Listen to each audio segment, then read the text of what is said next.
Bien, muy buenas tardes para todos. Bienvenidos a esta sesión de IPIS Venezuela del programa Radio Democracia. Queremos aprovechar este momento en principio para agradecerles por participar de esta masterclass. Ya les daremos más detalles de qué va a ir esta masterclass y quién es nuestro invitado el día de hoy.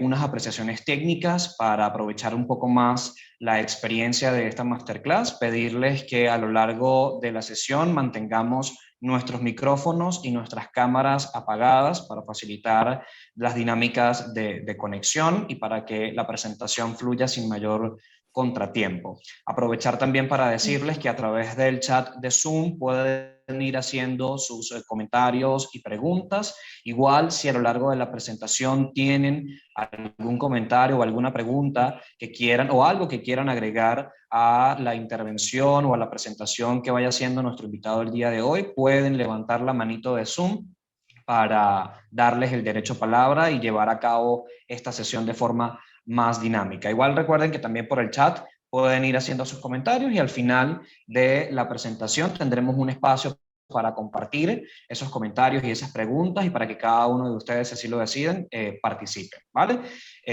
Ahora ya de manera oficial quiero, aparte, bueno, darles la bienvenida, por supuesto, y presentar a la directora ejecutiva del Instituto Prensa y Sociedad, Marianela Balbi, quien nos acompaña en esta sesión y quien dará oficialmente el inicio de esta masterclass. Bienvenidos todos. Adelante, Marianela. Gracias, Joher, y muchas gracias a Lalo Recanatini. Es un gran gusto tenerte de nuevo con nosotros, con IPIS Venezuela, con los venezolanos, con la gente que has dejado por aquí todavía con un gratísimo recuerdo y con mucho aprendizaje de tus estancias aquí en Venezuela. Logramos esta vez, bueno, virtual, pero con la oferta de que próximamente podamos tenerte de manera presencial en un taller mucho más completo y amplio. Y bueno, les quiero presentar a Lalo, a Emilio Recanatini Méndez. Él es de Buenos Aires, es periodista, es productor, guionista, escritor y docente. Y se ha desarrollado ampliamente en la comunicación gráfica y en la comunicación audiovisual desde hace más de 25 años. Colabora con medios argentinos y extranjeros y ha producido contenidos para Radio Nederland, Radio Nacional de Argentina, Radio Mitre, Radio El Mundo, La Tribu, Latino USA, Radio MEC Brasil, Radio Nacional de Bélgica, AM530, El Destape Radio y Convoy Network, entre muchos otros, y dicta clases en la Universidad de Buenos Aires de Belgrano, la UNMA, la TEA, la UCB también, IPIS también, por solo nombrar algunos de su experiencia docente. Y a lo largo de su carrera, Lalo nos ha dejado una pieza que es una pieza de culto para el periodismo de investigación y para los reportajes de radio, que se llama Made in Bajo Flores, que fue una pieza que ganó el premio de la Fundación de Nuevo Periodismo Gabriel García Márquez. Es una pieza que siempre ponemos a nuestros alumnos porque es, como les digo, una pieza de culto para ver lo que se puede hacer con radio en el periodismo de investigación y lograr una historia contada con todos los detalles, con la profundidad, con las revelaciones, con los hallazgos y sobre todo en un lenguaje absolutamente radial. A lo largo también, bueno, ha recibido el premio la Bienal Mundial de Radio, Fondo Nacional de las Artes de México y el premio Rey de España. Y fue de los primeros en iniciarse en todo este mundo del podcast y de la radio online en español, y por supuesto pues su experiencia, su gran generosidad además, y su experiencia la ha difundido por toda la región y por más allá de nuestra región de América Latina. Está con nosotros aquí entonces para esta masterclass que la ha titulado Radio Analógica, Radio Online y Podcast. ¿Parecido? ¿Es lo mismo? Eso es lo que vamos a develar hoy a través de Lalo. Adelante, Lalo, tienes pues todo este tiempo, estos 45 o más tiempo que te tome. Ahí vamos viendo cómo se va Ya me desarrollando. conoces. Seguro. Y bueno, siéntanse todos con la libertad pues de hacer sus preguntas, de plantear sus dudas, sus comentarios y bueno, sin más que agregar, adelante. Gracias, Bueno, Lalo. gracias por la generosidad de la presentación. Espero estar a la altura. Gracias a IPIS por tenerme siempre en el radar y a Nela particularmente por convocarme y a Jogger, que fue el enlace nuestro estos días para poder ultimar este encuentro. Y bueno, y bienvenidos y bienvenidas a las 46 participantes que tenemos en este encuentro, así que espero que lo disfruten y nos quede por lo menos picando algo ahí alrededor de esto que estábamos hablando. Vi los perfiles que Jogger me mandó con mucha generosidad.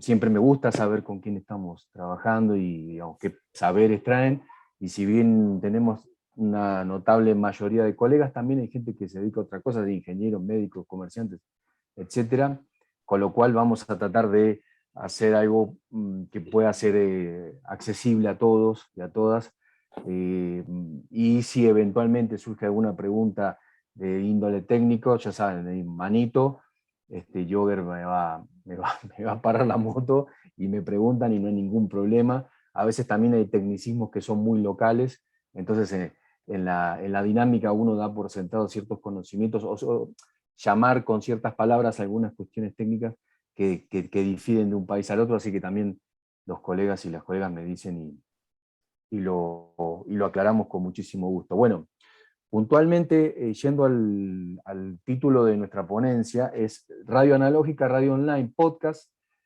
parecido lo mismo, y es una gran pregunta, no sé si tengo la respuesta más cabal, pero resulta interesante analizar qué pasa con el medio en su transformación tecnológica y cómo esa tecnología nos va marcando también una forma de producir. Ahora vamos a compartir algún material gráfico para poder ser más contundentes al respecto, pero me gustaría hacer un pequeño preámbulo, sobre todo para aquellos que sé que la mayoría son muy jóvenes, incluida Nela también, gente muy joven, pero yo no soy tan joven, soy más bien más viejito, entonces vengo de la radio analógica, de la formación como oyente de la radio analógica, digo, de antiguallas como tener radios, aparatos de radio, y no solo eso, sino tener radios con FM, con AM y con onda corta, que la mayoría no debe tener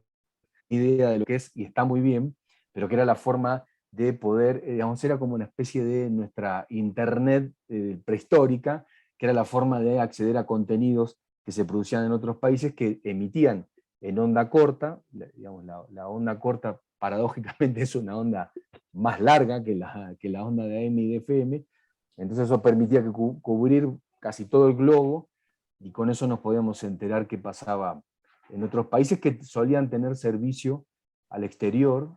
Por ejemplo, Radio Nacional Argentina lo mantiene, hay varios países que todavía lo mantienen, y es la emisión de noticias locales e información general en X cantidad de idiomas, lo cual hoy nos parece lo más normal del mundo, que haya un servicio de noticias en 3 o 4 idiomas. En aquel momento era una cosa totalmente excéntrica y había pocas señales en el mundo. Entonces, pasamos de esa mecánica que era tratar de sintonizar, porque además influía el tiempo, se estaba nublado, si llovía, se hacía frío, eso hacía que uno pudiera recibir o no la BBC o Radio France, o en su momento, bueno, estaba Radio Moscú, miren qué viejo que soy, que existía la Unión Soviética.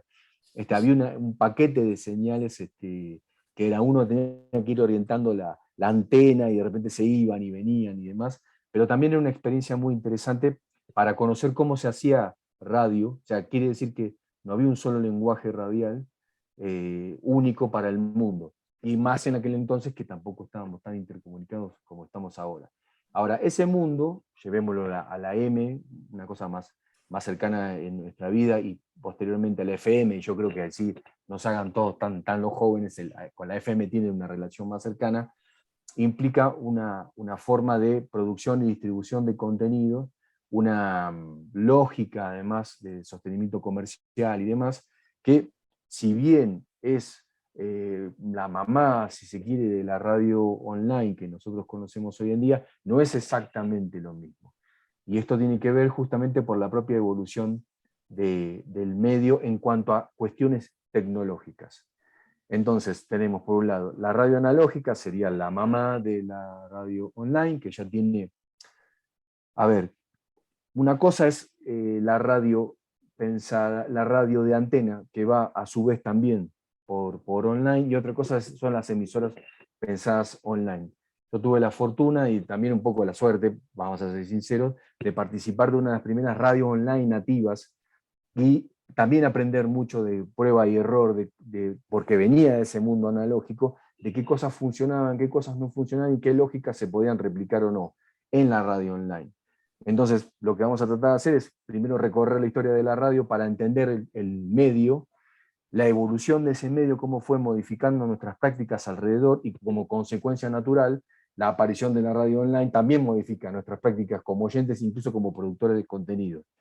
Y como apéndice de eso, la aparición del podcast, y ahí un poco lo que decía Marianela, tuvo que ver, ahí sí, si se quiere, con un poco de fortuna también, pero con una búsqueda de ser también pionero en la producción de podcast. Estamos hablando de 2006, 2007, cuando nadie ni siquiera entendía bien qué significaba la palabra. También vamos a ver qué es un podcast y qué no es un podcast, que es lo más importante.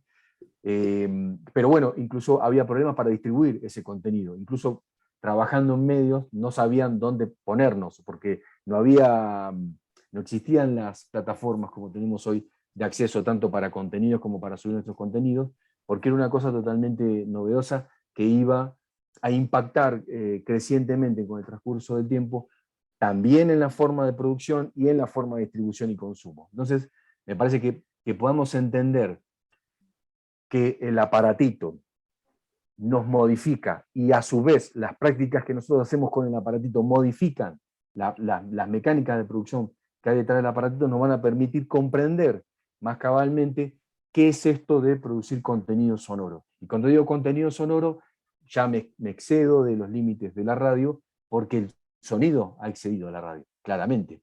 Entonces hoy tenemos contenidos sonoros, tenemos audiolibros, tenemos podcast, tenemos radio online, tenemos seriados que eran audiovisuales pasados al sonoro, y dentro del mundo del sonoro vamos a ver todas las posibilidades que nos ofrece el podcast como tal, hoy, y mañana serán otras tantas. Tenemos Alexa, que no existía antes, tenemos un montón de herramientas que van apareciendo, donde aquello que parecía que se extinguía, que era el contenido en sonido, lejos de morir, lo que va haciendo es mutando, como mutarán también otras plataformas, pero bueno, nosotros nos vamos a concentrar en esto tan fantástico, diverso, dinámico y apasionante que es el mundo del sonido. Entonces, si les parece bien, ya arrancamos puntualmente con la presentación. Vamos a ver si podemos compartir como Dios manda. Si no me equivoco es esta. A ver. Ahí estamos, todos vemos correctamente. Sí, Nena me dice que sí. Perfecto, sí. Vamos a hacer entonces un recorrido rápido, pero me parece importante que entendamos, digamos, cómo llegamos hasta acá, que es de la galena al smartphone. La mayoría no debe tener ni idea qué es una galena, ahora vamos a ver, pero en correlato con lo que estábamos diciendo recién, vemos que hay un proceso técnico, mecánico, que requiere inexorablemente de una apropiación social de ese proceso. Ahí viene el tema del podcast, ¿no? De que esto que estábamos hablando de 2007 y empieza a explotar hace 2 o 3 años, ¿no? Pero bueno, a fines del 19, digamos, técnicamente la radio ya existía, en términos técnicos. Un poco no sabían muy bien los pioneros, digamos, Tesla, Marconi, no sabían muy bien qué hacer con eso que habían inventado, que habían descubierto, pero lo tenían, como en cuanto a dispositivo, lo tenían muy claro.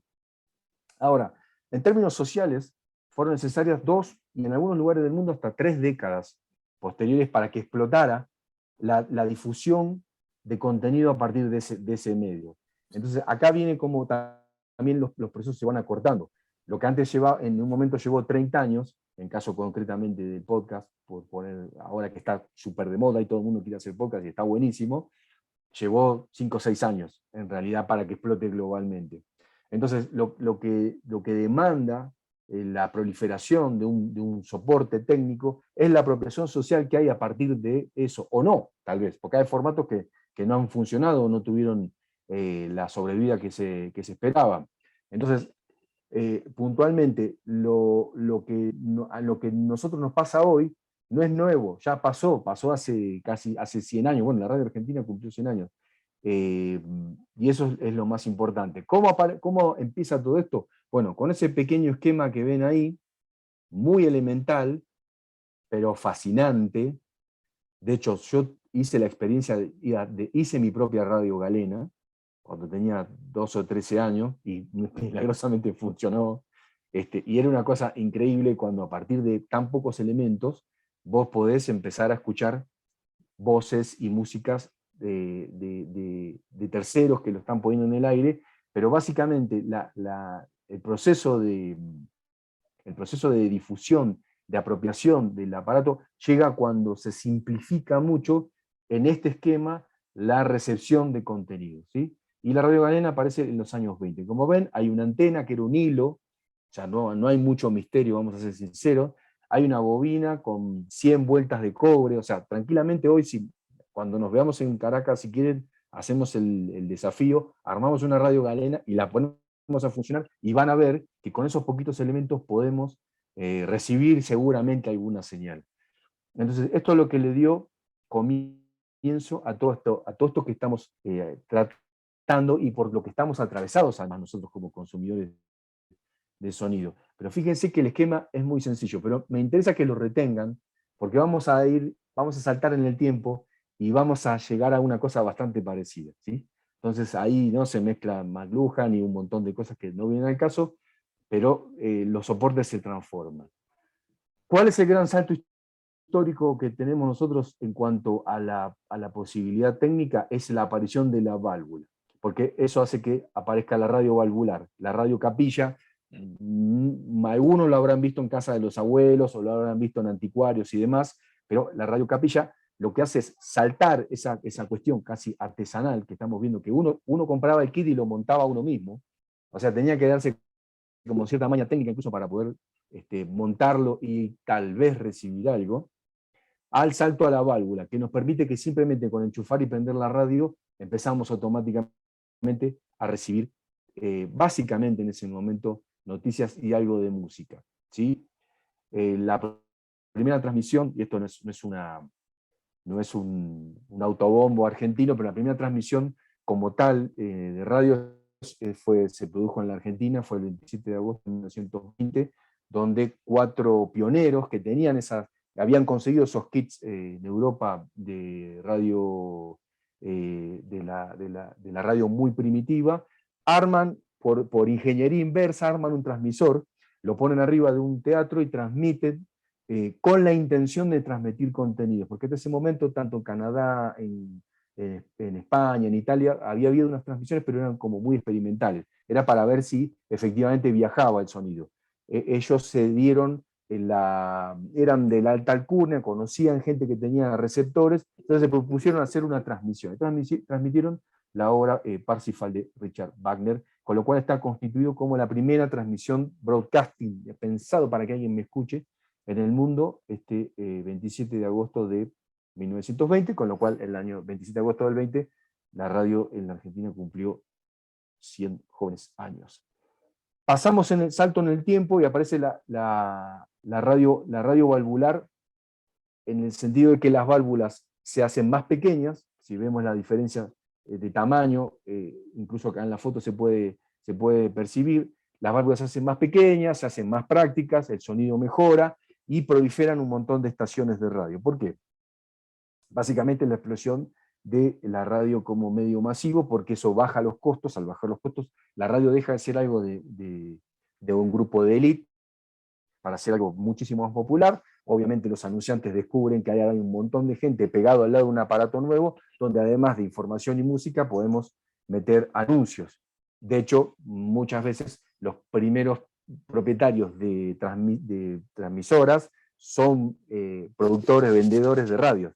O sea, tienen como las dos puntas del negocio. Por lo menos en la Argentina, quien ensamblaba radios fueron dueños de las primeras estaciones de radio. Y bueno, ahí hay un salto posterior en los años 40, que es la aparición del transistor, que hace que de vuelta el medio, el aparato, reduzca su tamaño, sea más portable y también cambia el uso y la costumbre. ¿Por qué? Porque hasta ese momento, volvemos a los años 40, la radio por tamaño ocupaba un lugar privilegiado en el hogar. Usualmente, si buscamos publicidades de aquella época cuando se promovían las nuevas radios, vemos a la familia alrededor, que después fue el televisor finalmente.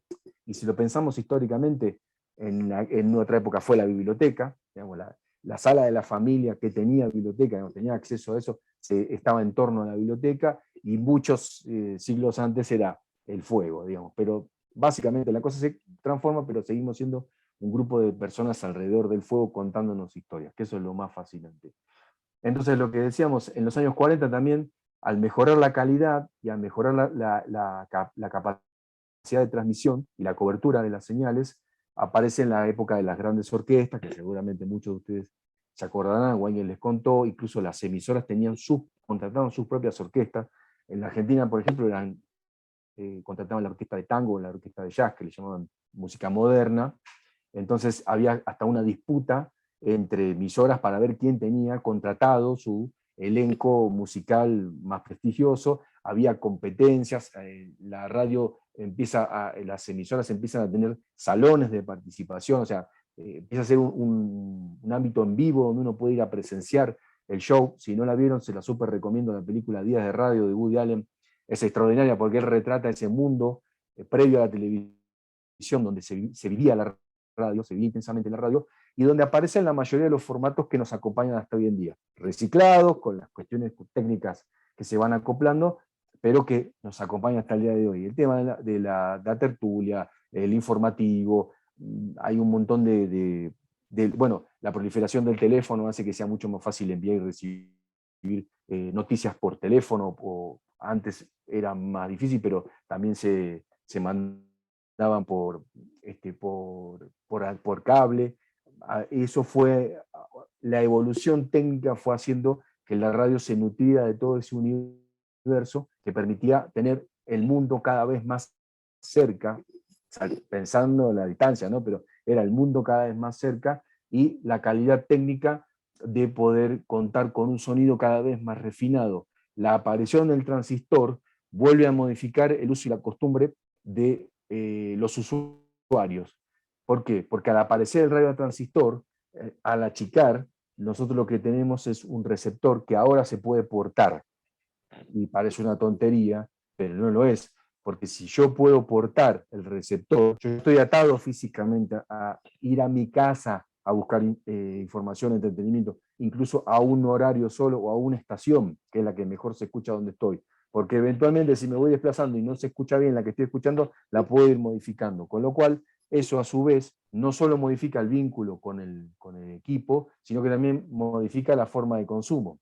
Porque esta radio permite un consumo individual, ¿sí? Y ahí nosotros tenemos que tomar nota como productores de contenido, porque entonces sí el medio nos modifica la forma de producción, ¿sí? Porque no era lo mismo pensar una programación donde eventualmente en una especie de prime time teníamos a toda la familia reunida alrededor de la radio, que cada quien pueda estar con su propia radio en el lugar que quiera, y a su vez eligiendo, no hay una estación para la familia, hay una estación, por decirlo de un modo, para cada uno. Con lo cual podríamos compararlo ahora con la hipersegmentación. Bueno, ya hubo un proceso donde los contenidos se volvieron a segmentar, y que cada emisora empezó a elegir un perfil para poder posicionarse de cara a la audiencia, siendo consumo exclusivo o siendo el consumo de determinados momentos. Pongo, por ejemplo, yo tuve el orgullo y el honor de trabajar en Radio El Mundo, una de las radios más viejas de la Argentina. Era un sueño, además, porque yo de chico escuchaba Radio El Mundo, pero por ejemplo, escuchar la radio que escucharas, vos sabías que el panorama de Radio del Mundo era el panorama más completo, ¿no? El panorama internacional, si te querías enterar qué estaba pasando en el mundo, era en Radio El Mundo. Entonces, eso fue un hábito que también se fue modificando, que durante el día podías escuchar una emisión de tango, después podías escuchar una radionovela en otra emisora, pero a las 18 era el panorama de Radio del Mundo.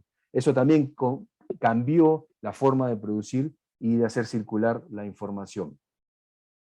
Y la gran explosión, la gran locura que cambia radicalmente el vínculo con la calidad del sonido que estamos trabajando, es la aparición de la radio estéreo a partir de los años 60. A nuestros países llega hacia fines de los 60, principios de los 70, pero esto hace que al proliferar los receptores con capacidad de captar señal FM, empiecen a aparecer las primeras FM, que tuvieron como su auge en los años 80. ¿Y qué nos permitía la FM? Una mejor calidad de sonido, pero la desventaja es que nos teníamos que volver a sentar en un lugar, ¿no?, que era el radio combinado, sentarnos en un lugar a escucharla porque su propia calidad técnica hacía que no pudiese ser reducida, y había que como hacer un paso para atrás en términos de portabilidad, pero sacrificabas movilidad por calidad sonora. Y al aparecer el estéreo, también hay un salto sustancial en cuanto a la difusión de música, porque pactemos que por más nostálgico que uno sea, no es lo mismo escuchar música en mono que escuchar música en estéreo. Bueno, ahora tenemos 5.1, hay un montón de envolvente, hay un montón de cosas, pero en aquel entonces el salto era sustancial, que fuera vía oral, era una novedad totalmente extraordinaria, de la cual tomaron nota además las discográficas, porque la mejor forma de vender discos es que se escuchen bien, y si esos discos se escuchan bien, yo los estoy poniendo al aire, tiene sentido, ¿no? Si hiciésemos una gran colecta para hacer un emprendimiento, yo les plantearía, y podríamos ir a ver a las discográficas, a ver si están interesadas en acompañarnos, en poner una emisora que pase las 24 horas la música que ellos producen, para que aquel que la escuchó, y en ese momento no había forma de grabar, luego vaya y compre el disco. Y funcionó un poco así, vaya si funcionó hasta entrado los 90 el esquema. Hasta que aparece el circuito integrado. Entonces ve como hacemos como un paso para atrás en términos de cómo nos asociamos a la tecnología y al uso con esa tecnología, y parece que una vez que nos estamos acostumbrando a una cosa, aparece una nueva. El circuito integrado lo que nos permite es un salto de cualidad, salir de la válvula que levantaba temperatura, se quemaba, tenía una serie de cosas, aunque el sonido valvular es un sonido espectacular hoy en día, hay forma de imitarlo, pero a mí me sigue pareciendo extraordinario. Incluso cuando prendías el equipo, tenía un LED rojo que se iba intensificando a medida que se iban calentando las válvulas. Es un sonido muy agradable, pero bueno, costoso, pesado, se quemaban, etcétera, hasta que aparece el circuito integrado. Y el circuito integrado nos vuelve a permitir, sin sacrificar calidad de sonido, reducir el tamaño del receptor. Y ahí donde aparecen estos equipos de alta fidelidad, ¿no?, los famosos hi-fi, que permiten una sintonía mucho más clara, una sintonía, la propia lógica de la FM permite poner una emisora mucho más cerca de la otra sin que haya interferencia, como pasaba con la AM, que si te pasas un poco ya no se escucha o se escucha mal, o hay interferencia de ruido de sonidos espurios de motores, etc. Esto permitía tener muchas emisoras en un rango relativamente pequeño por la propia lógica de la FM, pero que a su vez te brindaban un contenido con una calidez y un sonido inigualable para lo que era para aquella época. Cuando nos estábamos empezando a acostumbrar a comprar cada vez equipos y receptores, porque acá de hecho vemos acá hay un rack, hay un cinto amplificador, arriba de otro cinto amplificador, aparece el chip y nos vuelve a cambiar de vuelta la jugada y vuelve a reducir sin sacrificar, pongámoslo entre comillas, pero sin sacrificar sonido ni capacidades de emisión y de recepción, y nos lleva a la gran revolución que termina siendo el WOPA, que en un principio reproducía solo cassette, pero luego incorpora radio FM. Usualmente radio FM porque la AM por su propia estructura implicaba que fuese un equipo mucho más grande. Entonces ahí tenemos un gran corte en términos históricos, que es, de ahora en más, usted si quiere escuchar música, usted es joven y quiere escuchar música joven, es solo en FM, no hay opción AM. De hecho, si vemos hoy día, por ejemplo, ya los coches vienen sin radio, no tienen más radio, y hace rato que no tienen la parte incendible, la antena de hecho llegan a tener 2 antenas los coches. Entonces, una definición técnica es que la portabilidad, esa posibilidad de hablarle a una persona en el oído, nuevamente implica una una restricción del medio. Entonces, si pensamos el esquema de un señor, una señora, yendo por la calle, los 80, escuchando a cualquier FM que se acuerden ustedes de Venezuela, en el caso de las que yo me acuerdo de Buenos Aires, ya vuelve a haber un cambio de hábito. Entonces, a partir de esto que estuvimos viendo, pensamos, la producción de contenidos es la misma que como productores de contenido, vamos a producir los mismos contenidos con la misma lógica, son los mismos destinatarios, es de vuelta la familia alrededor del aparatazo ese de FM, hi-fi, con super sonido Sony. No, claramente no. O sea, la modificación técnica nos obliga a repensar a quién le estamos hablando y sobre todo cómo le vamos a hablar. Por ejemplo, no es lo mismo una interferencia, una lluvia, un sonido espurio en un equipo que yo lo tengo a 2, 3, 4, 5 metros de mi oído, que eso mismo pase en mis oídos. O sea, eso hace que automáticamente rechace todo ese discurso que me está llegando. Porque me estás hablando dentro del oído. Entonces, si me estás hablando dentro del oído, háblame lindo, cuídame, háblame bien. Y parte de ese cuidado no solamente tiene que ver con la calidad del sonido que yo estoy recibiendo, sino con cómo estoy poniendo ese discurso en el aire.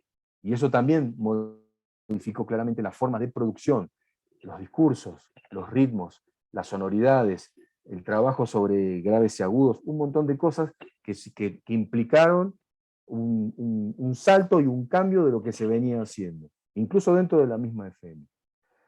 Así hacemos el salto, a su vez el chip se va haciendo cada vez más pequeño, y hacemos el salto a Discman, que Discman tiene la capacidad de reproducir CD y reproducir FM.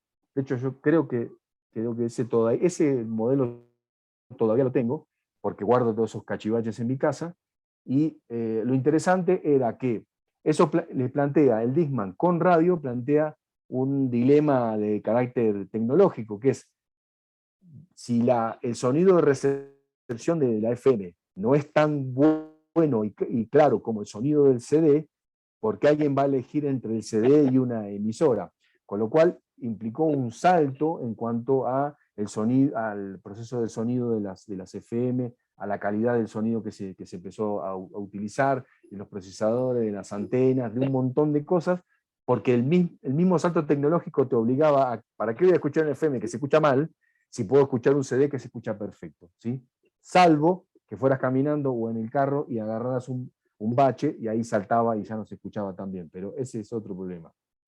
Y con la aparición del microchip nos vuelve a revolucionar absolutamente todo, el dispositivo nos vuelve a cambiar la forma de recepción y a su vez eso hace una modificación sustancial en la forma de emisión, porque ya hacemos el salto a digital.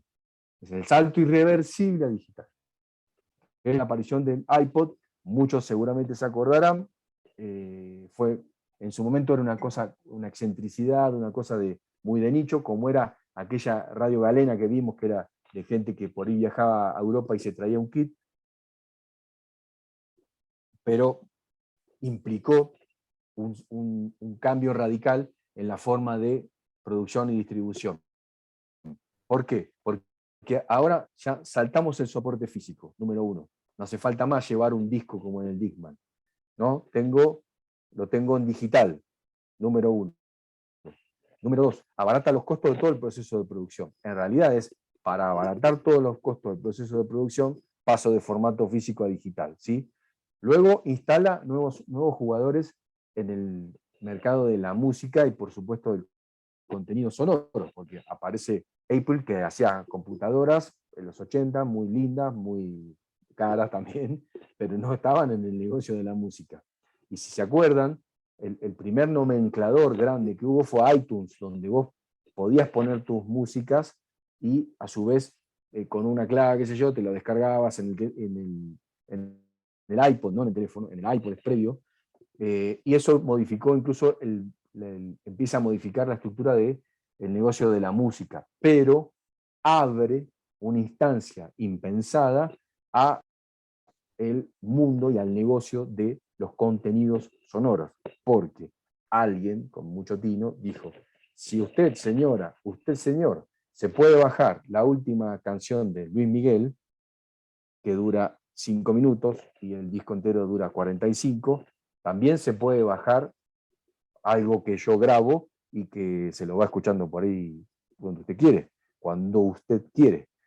Y entonces ahí tenemos el salto a la integración de esa lógica de producción tecnológica que era el iPod directamente adentro del teléfono. O sea, la proliferación del smartphone con ese, si se quiere, como con ese dispositivo engarzado adentro, hizo que nosotros tengamos el salto tecnológico en el cual hoy ya no hace falta tener un aparato particular para escuchar sonido, y cuando digo sonido, todo el sonido que quieran, música, libro, lo que fuere, sino que simplemente con tener un teléfono cualquiera, digamos, más o menos así, tampoco nada del otro mundo, tengo la capacidad de descargar contenido sonoro y escucharlo cuando yo quiero. Entonces, recapitulando lo que vimos hasta ahora, no solo es un salto en términos tecnológicos o si se quiere de calidad sonora, porque además hoy la calidad del sonido que nosotros podemos guardar ahí es exponencialmente superior a lo que había hace 10 años, por ejemplo, sino que modifica nuevamente la práctica del usuario a partir de la proliferación de la herramienta técnica. No sé si se entiende. Si no se entiende, manito. Y me avisa Jogger, si es tan amable. ¿Qué significa esto? Que ahora no solo no hace falta que yo esté sentado en un lugar para poder escuchar un contenido, sino que ni siquiera hace falta que yo esté a la misma hora y al mismo tiempo que un montón de gente para poder escuchar ese contenido. Segundo cambio sustancial. Pero hay un tercer cambio sustancial que era inherente histórico al sonido, que de hecho cuando yo me formé, a principios de los años 2000, era la restricción del medio implica la incapacidad de poder rebobinar. La radio no se puede rebobinar. Entonces, ¿qué hacíamos? Cada tanto repetíamos, estamos en comunicación con fulano de tal, porque... Y al rato, seguimos en comunicación con fulano de tal, que no está mal, digo, hay que mantenerlo, no está mal si hace radio online, pero lo que voy es, ya no es más cierto aquello de que no podemos rebobinar, porque ahora hay plataformas que te permiten rebobinar no 5 minutos, te permiten rebobinar 50 días, si querés. Y además, la cuarta posibilidad es que ese contenido que yo descargo cuando quiero, para escucharlo cuando quiero, donde quiero, y a su vez que me permite rebobinar si me perdí algo, lo quiero volver a escuchar, tiene una calidad sonora dentro de mis oídos que hace que aquel que produce contenido sonoro tenga que poner especial cuidado y énfasis en que eso se escuche no bien, muy bien. Y cuando digo muy bien, no me estoy refiriendo solamente a la cuestión, no solo a la cuestión técnica, sino que a la producción de ese contenido. Porque puedes tener los mejores micrófonos del mundo, los mejores procesadores del mundo, pero si la historia no está bien contada, si no sabes contar, vas a perder automáticamente ese oyente en un mar, hoy más que nunca, de millones de contenidos, no decenas de contenidos, millones de contenidos.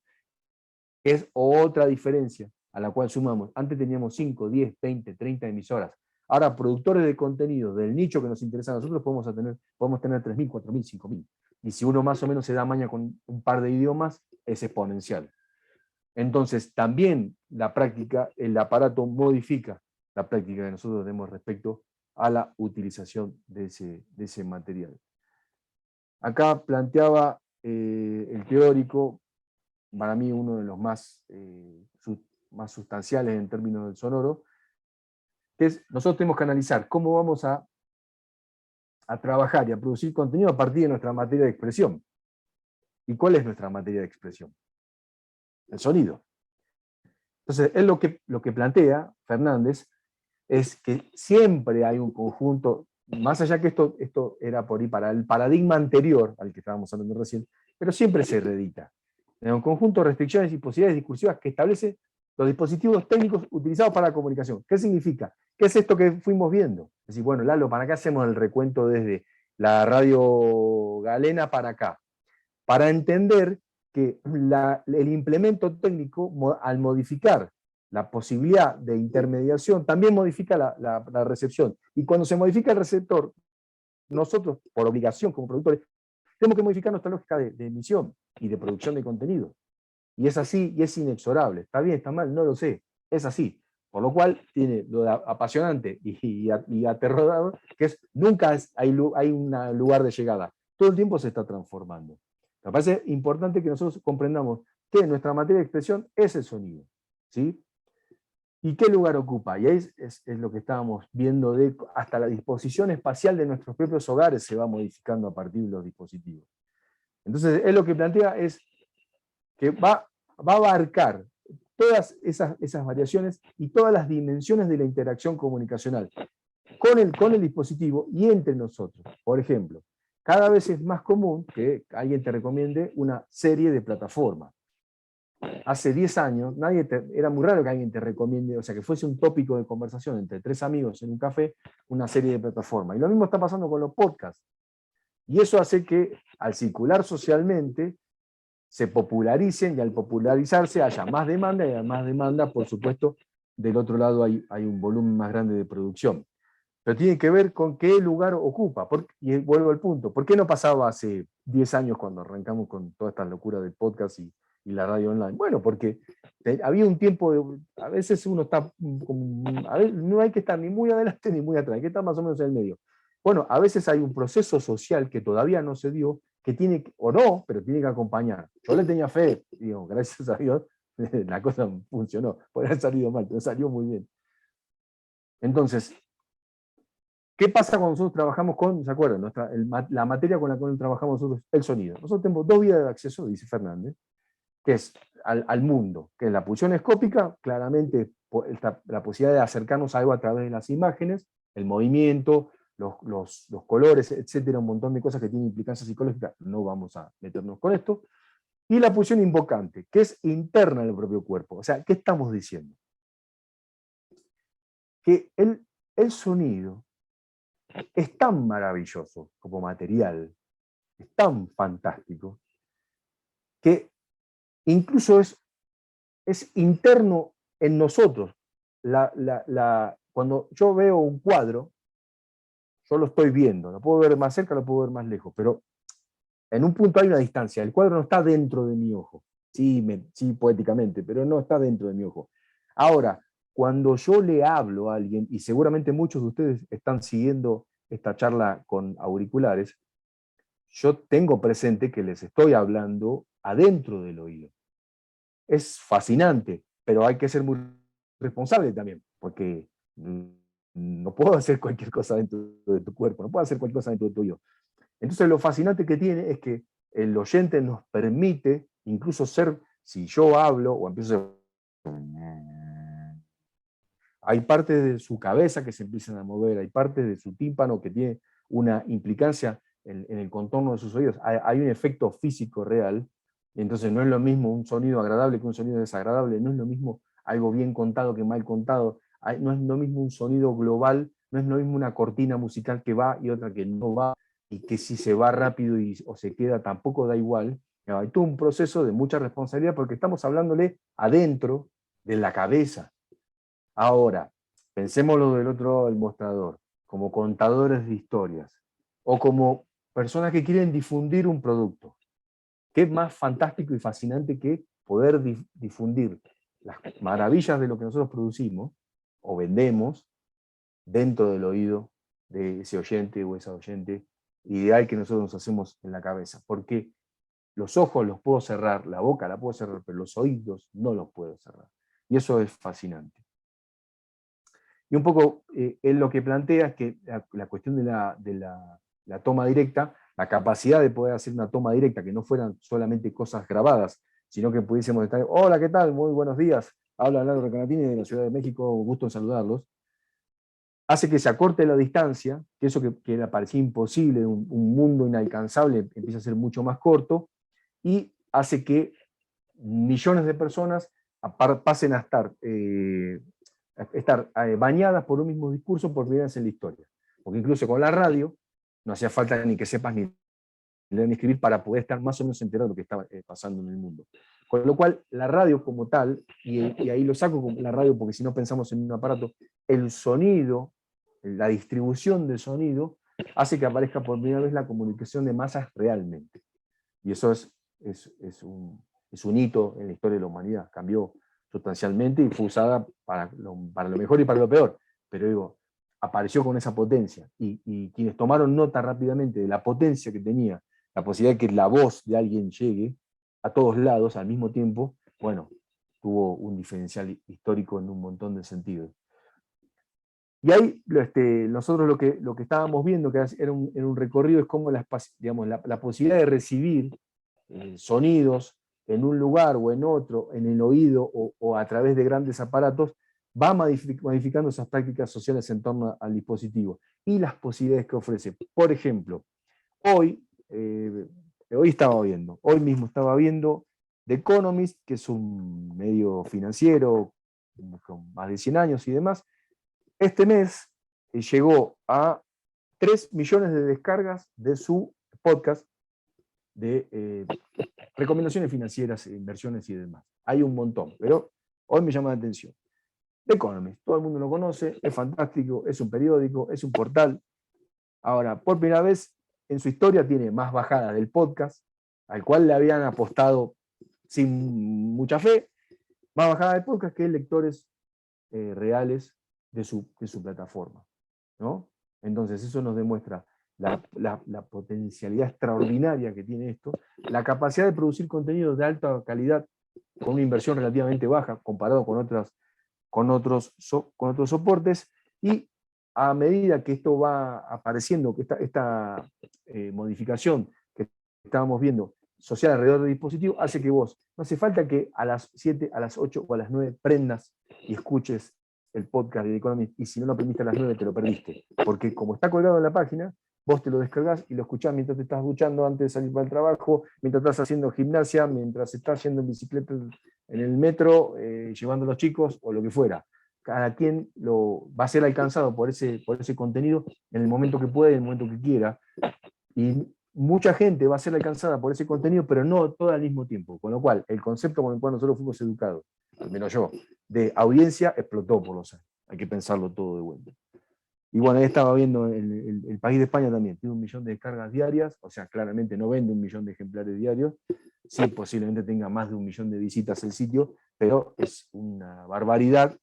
Y para redondear el tema de Diario Sonido, el de Daily, que es el podcast de New York Times, hoy la suscripción a poder bajar completo el de Daily genera más ingresos que los suscriptores del diario portal de New York Times. O sea, para que veamos cómo el medio, el soporte, también modifica el uso que tiene la sociedad respecto de esos contenidos. Entonces, bueno, básicamente los saltos que fuimos viendo nosotros en esos textos sociales, esa forma de vincularnos con los aparatos y de producir contenido, fue de la radio al disco, digamos, del disco bueno, pasó del disco al cassette, del cassette al magazine, del magazine a la verdad, hagamos un salto en el tiempo, hasta el teléfono como vía de comunicación. Hola, ¿qué tal? Quisiera escuchar la última de Juan Gabriel. Bueno, eso también modificó la práctica social, el feedback. No existía, en un momento era emisión, y mandabas una carta. Bueno, en un momento pudiste llamar a la emisora para pedir una canción.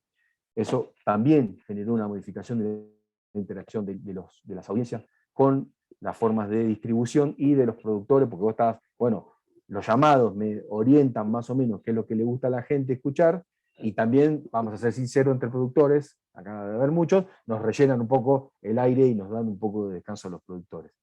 Entonces, es lo que plantea que es en el plano de discursividad donde se establece la fijación de la costumbre. Bueno, esto es hoy. Mañana habrá sonido holográfico, no sé qué, mental y lo que sé yo, y modificará de vuelta la forma en que nosotros vinculamos con el aparato y a nosotros como trabajadores del sonido en cómo producimos y distribuimos. Bien, ahora vamos a entrar al podcast. Pasamos de la radio clásica, por decir de alguna manera medio rara, a la radio, al proceso de sonido digital y todo lo que eso fue modificando, que básicamente podíamos enumerar en la individualidad del consumo, la segmentación del consumo y una cosa que es una novedad totalmente absoluta, la posibilidad de rebobinar. ¿Sí? Preguntas, manitos, se fue mucha gente, se escaparon, ¿no? Dicen, le dio los labios y dice, no, está bien. Bueno, vamos al podcast. Ahorita, Nela, porque no te escucho. Abrite el micrófono.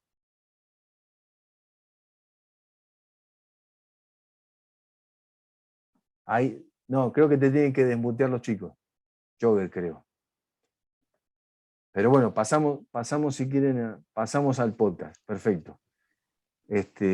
Bueno, mirá, me hiciste acordar una cosa. Fíjate, Nela, cómo, vos sos mucho más joven que yo, pero seguramente has visto, te han contado. Antes, incluso cuando estabas en cabina, en la radio, no había forma de vincularte directamente con la gente que estaba al micrófono. Digamos, yo soy conductor también, pero me pasaba al revés.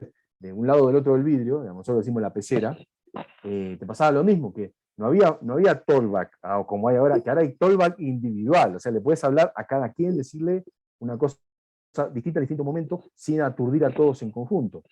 Entonces había una proliferación de señas que el conductor o la conductora eventualmente siempre estaban pendientes que vos le hicieses, por ejemplo, redondear, cerrar, no se escucha, o se cayó la llamada, bueno, un montón de cosas que tienen que ver con las señas. Así que estamos bastante Lalo, entrenados. Sí, ahí está, ahí escucho una voz. justamente tenemos la mano levantada de Pedro García Otero, que también es uno de los que forman parte del equipo de Radio Adelante. Democracia. No sé, Abrimos Francis, ¿puedes ayudarnos habilitándole el micrófono a Pedro? desde Chile. Nos está ayudando un hermano trasandino.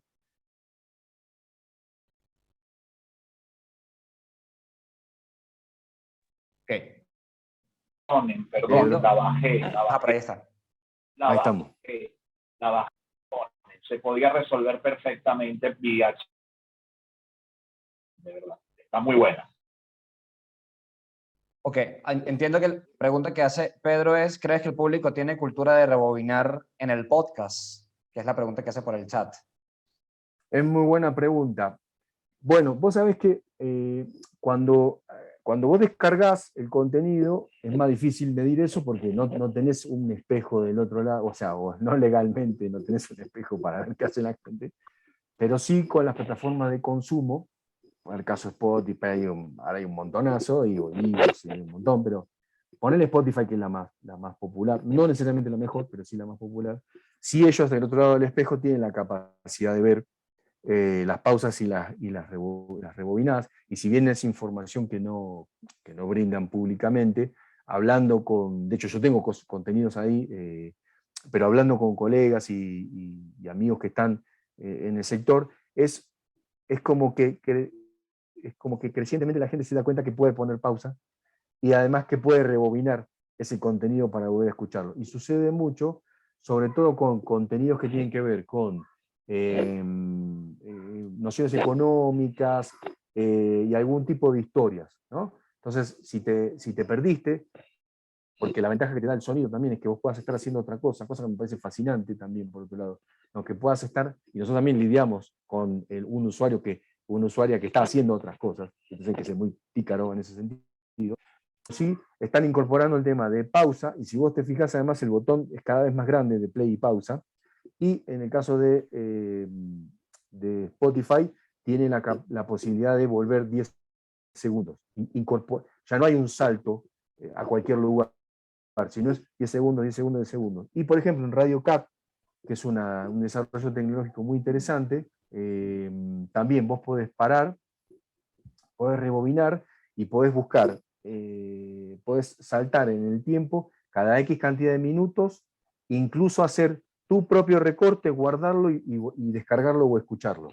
O sea, con lo cual vos al usuario te está dando la chance de que si algo le gustó mucho, entre comillas, te estás como resolviendo un proceso de producción que es hacer un recorte. Por caso, no sé, yo soy, en Venezuela soy magallanero. Entonces, hablan con el técnico de Magallanes y a mí me interesa mucho lo que está diciendo, cómo va a armar la plantilla para el próximo campeonato, corto eso, lo cuelgo, y atrás de ese recorte que yo hice, un montón de gente que puede ir a buscar el archivo completo yendo para atrás, horas, días incluso se puede ir para atrás, o directamente ir a buscar ese recorte.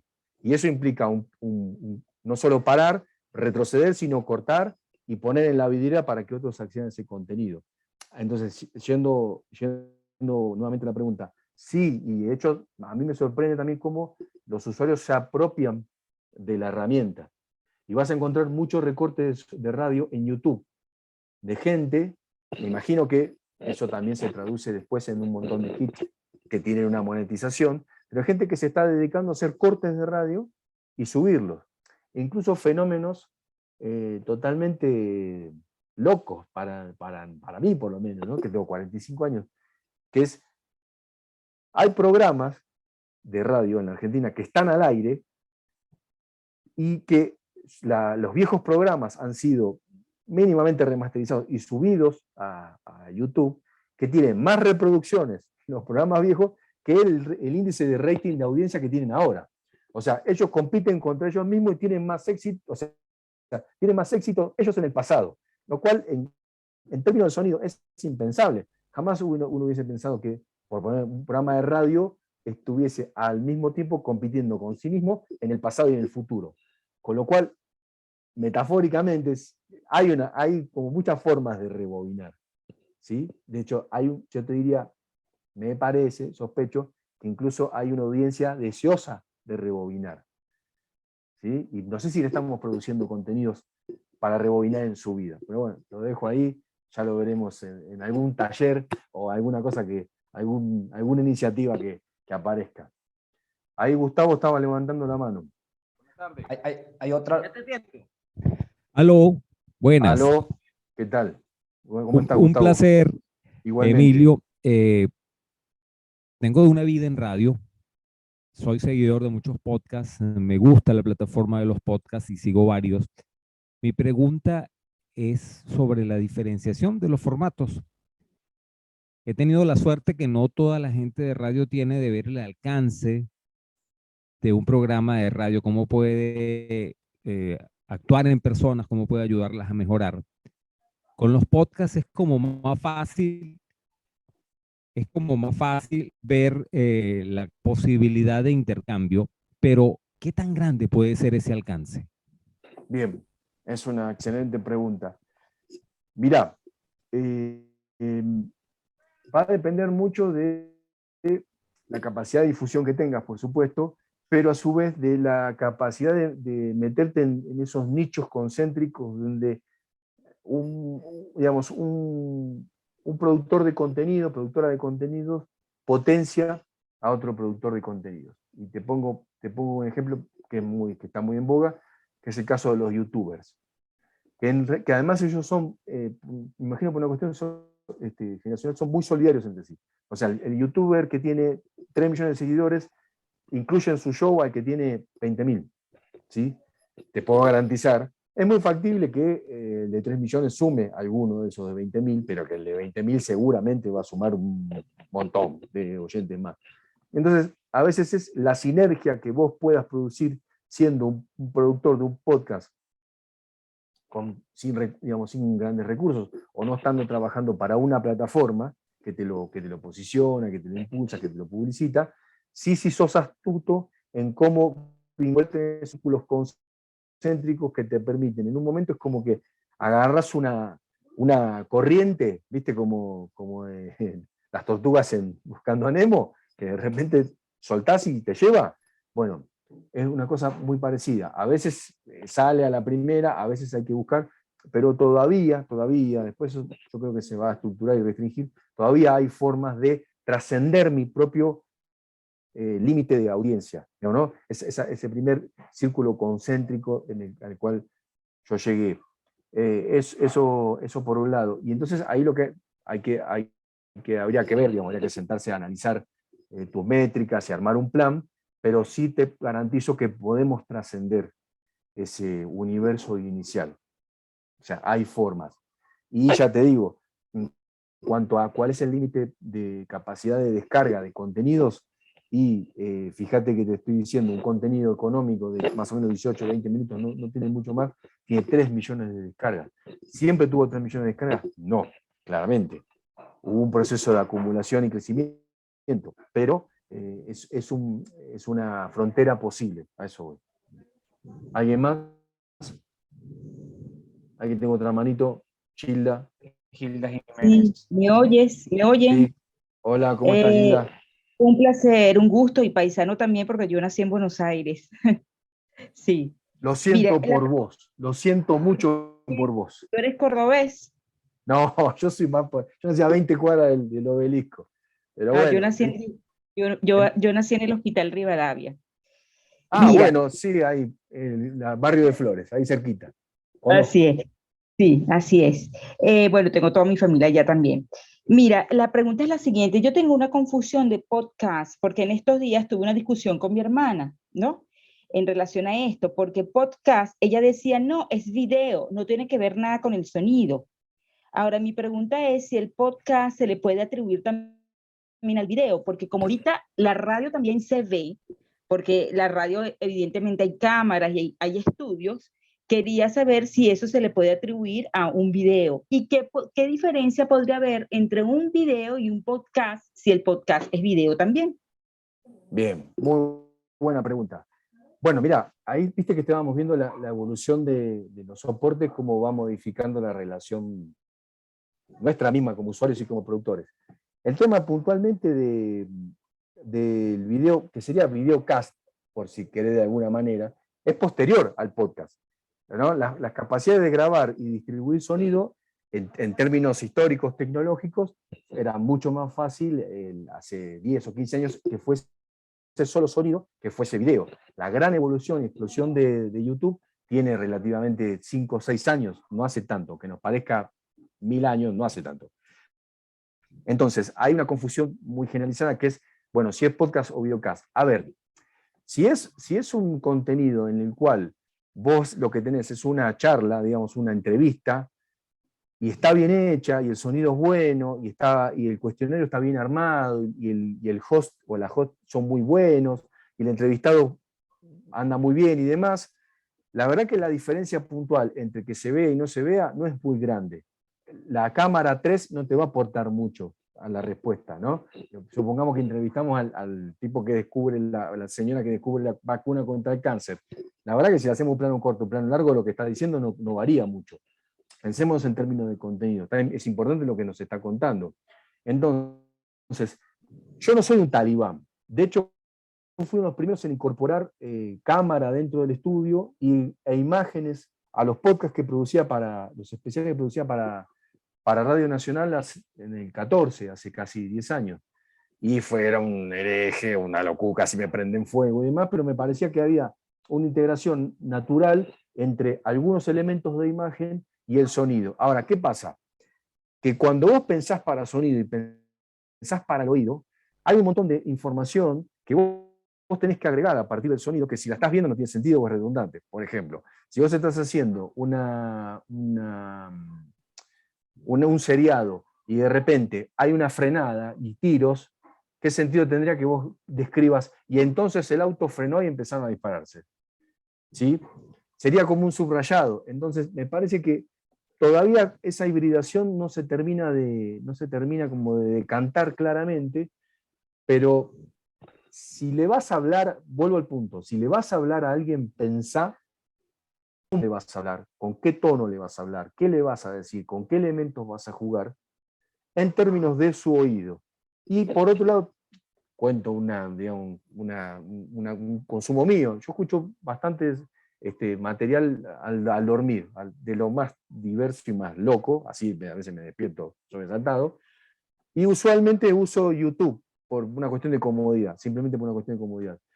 Y la verdad que yo escucho charlas, entrevistas y ciertos contenidos alojados en YouTube, donde hay una placa fija, y lo que importa es lo que estoy escuchando. Yo no estoy viendo. Nada de la información que yo necesito de esa persona tiene que ver con la imagen. ¿Sí?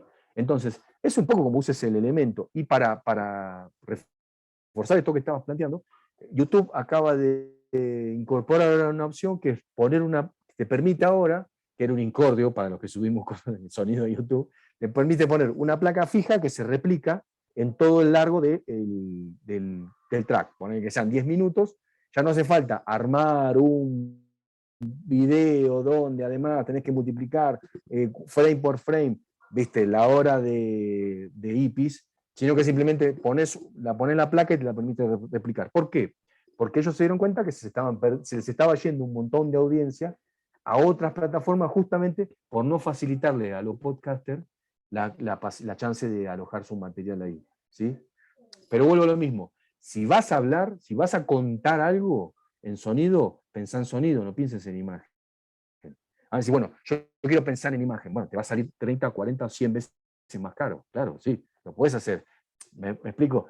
Nosotros armamos una secuencia y ponemos una buena frenada, no una de galería, una que grabamos nosotros en Fori, y una secuencia de tiros, y una cosa que explota, viste, lo estás viendo, te lo estoy contando y lo estás viendo, ¿no? Y explota un barril con petróleo, y se prenden unos autos. Bueno, hace eso en imagen con esa contundencia, y te va a salir esa escena sola $2 o 3 millones de dólares. Esa es la diferencia sustancial. Entonces, ¿cuál es el peligro? Bueno, que si quedas a mitad de camino, sea algo visual, berreta, mal hecho, con 2 pesos, y que sonoramente no se complementa porque no pensaste en el sonido. No pensaste que le estás hablando a alguien. ¿Sí? Pero digo, el podcast es el papá del video casi, que es en cierto modo. Ahora, ¿cuál es la diferencia? Pensar, producir y distribuir para ser escuchado. Si además me ves, ¿por qué supongamos esta charla que estamos teniendo nosotros? Digo, la verdad, si mañana la grabamos y armamos un podcast, cosa que invito a IPIS además, por otro lado, que lo haga con el material que va recolectando, que es muy bueno, y con gente, no por mí, pero con gente muy idónea, y lo pudiésemos poner para escuchar, ¿qué agrega el video? De hecho, yo a ustedes no los estoy viendo y estamos charlando, ¿sí?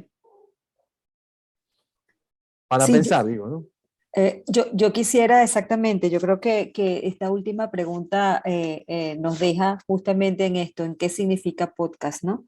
Y un punto que me parece, ahorita le vamos a dar también la palabra a los que tienen la mano levantada, pero para que continúe y terminemos esta parte, hay una parte también esencial que tú hablaste sobre la gente alrededor del fuego contando historias, ¿no? Y Sí, eso es lo que nos devuelve al punto focal, creo yo, que es ese storytelling. O sea, si no sabes contar, pierdes la audiencia. siempre. Entonces, ¿qué hay de eso en esto que significa el podcast? Digamos, ¿dónde está esto en esta definición o en esta, más que definición, en los desafíos, en lo que significa hacer podcast, ¿no? Y ese punto creo que nos podría dar el paso para continuar con esta parte tuya de la presentación y luego le damos la palabra a las personas que han levantado la mano, si te parece, Per- Lalo. Perfecto, perfecto. Sí, sí, está bien porque quedamos acá. Vamos a ver qué significa podcast, al menos para mí, mi interpretación, y qué no es un podcast, que es muy importante saber qué no es un podcast. Pero yendo a lo que decía Anela, mira, acá claramente hay una cuestión que es el storytelling manda todo. Yo he desarrollado un propio sistema, digamos, mi propia mecánica, incluso para aplicar storytelling a las noticias, a un armado de un programa noticioso, tiene una estructura narrativa con puntos claramente de storytelling, porque si vos no lográs contar una historia, así sea lo más breve posible, y te juro, porque además muchas veces me dicen no es posible, agarramos una noticia, aplicamos este sistema al que más o menos fui llegando, tomando cosas prestadas y agregando un poco a partir de mi experiencia, y sí, hay una historia, te puedo contar una historia a partir de una noticia cualquiera, y encontrarte los puntos técnicos donde estamos contando una historia. Claro, por supuesto. ¿Cuál es la diferencia entre los podcasts que funcionan y los que no, entre los millones que hay y que están bien contados? Y cuando digo bien contados, no es solamente bien narrados, que es una parte importante, pero que no es el único elemento con el cual trabajamos, lo vimos en alguna oportunidad. Nosotros cuando trabajamos con materia de sonido, estamos usando palabra, música, efectos y silencios. Y si no sabes combinar eso, puede ser que potencialmente tengas un material extraordinario, pero si no está bien producido, no va a generar el mismo efecto, ¿sí?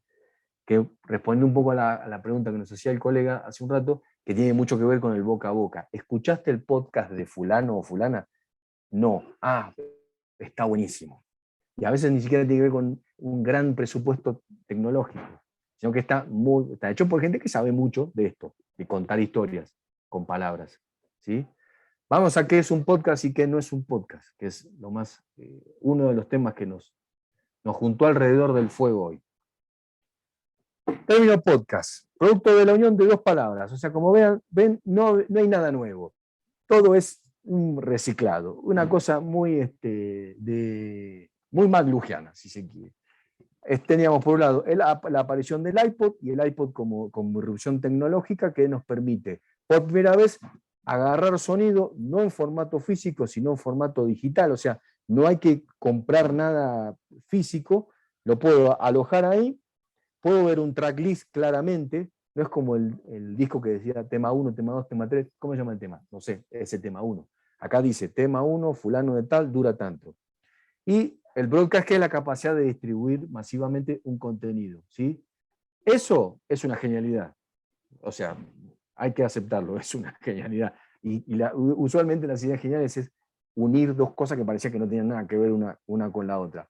En 2004, un periodista de cultura de The Guardian, ese que inventa este término, medio lo inventa de carambola, pero sí conceptualmente, él dice que hay un fenómeno, o puede haber un fenómeno en ciernes, que tenga que ver con esto de gente que graba cosas que no salen en vivo, es más, no salen por ninguna antena y van directamente a un punto de distribución que era en su momento el iTunes, ¿sí? Entonces, es un contenido sonoro, ahí respondiendo un poco a la pregunta anterior de la colega, pensado, creado, producido, postproducido y distribuido para ser descargado en el dispositivo y escucharse en cualquier momento. Y volver a escucharse las veces que uno quiera. Cosas que antes la radio no permitía eso si no lo habías grabado en tu cassette. ¿Sí? Que yo, el chiste del locutor y ese locutora era pisar las canciones para que no las puedas grabar, justamente, para no decirlo. Entonces, yendo al punto, es un contenido sonoro, no visual, sonoro, donde manda el sonido, pensado para ser descargado en un dispositivo y consumido en el momento y el lugar que usted quiera. ¿Cómo explota, digamos, inicialmente este formato, digamos? Porque es una mezcla de soporte y formato también, porque si nos ponemos un poco filosóficos, el soporte modifica el formato.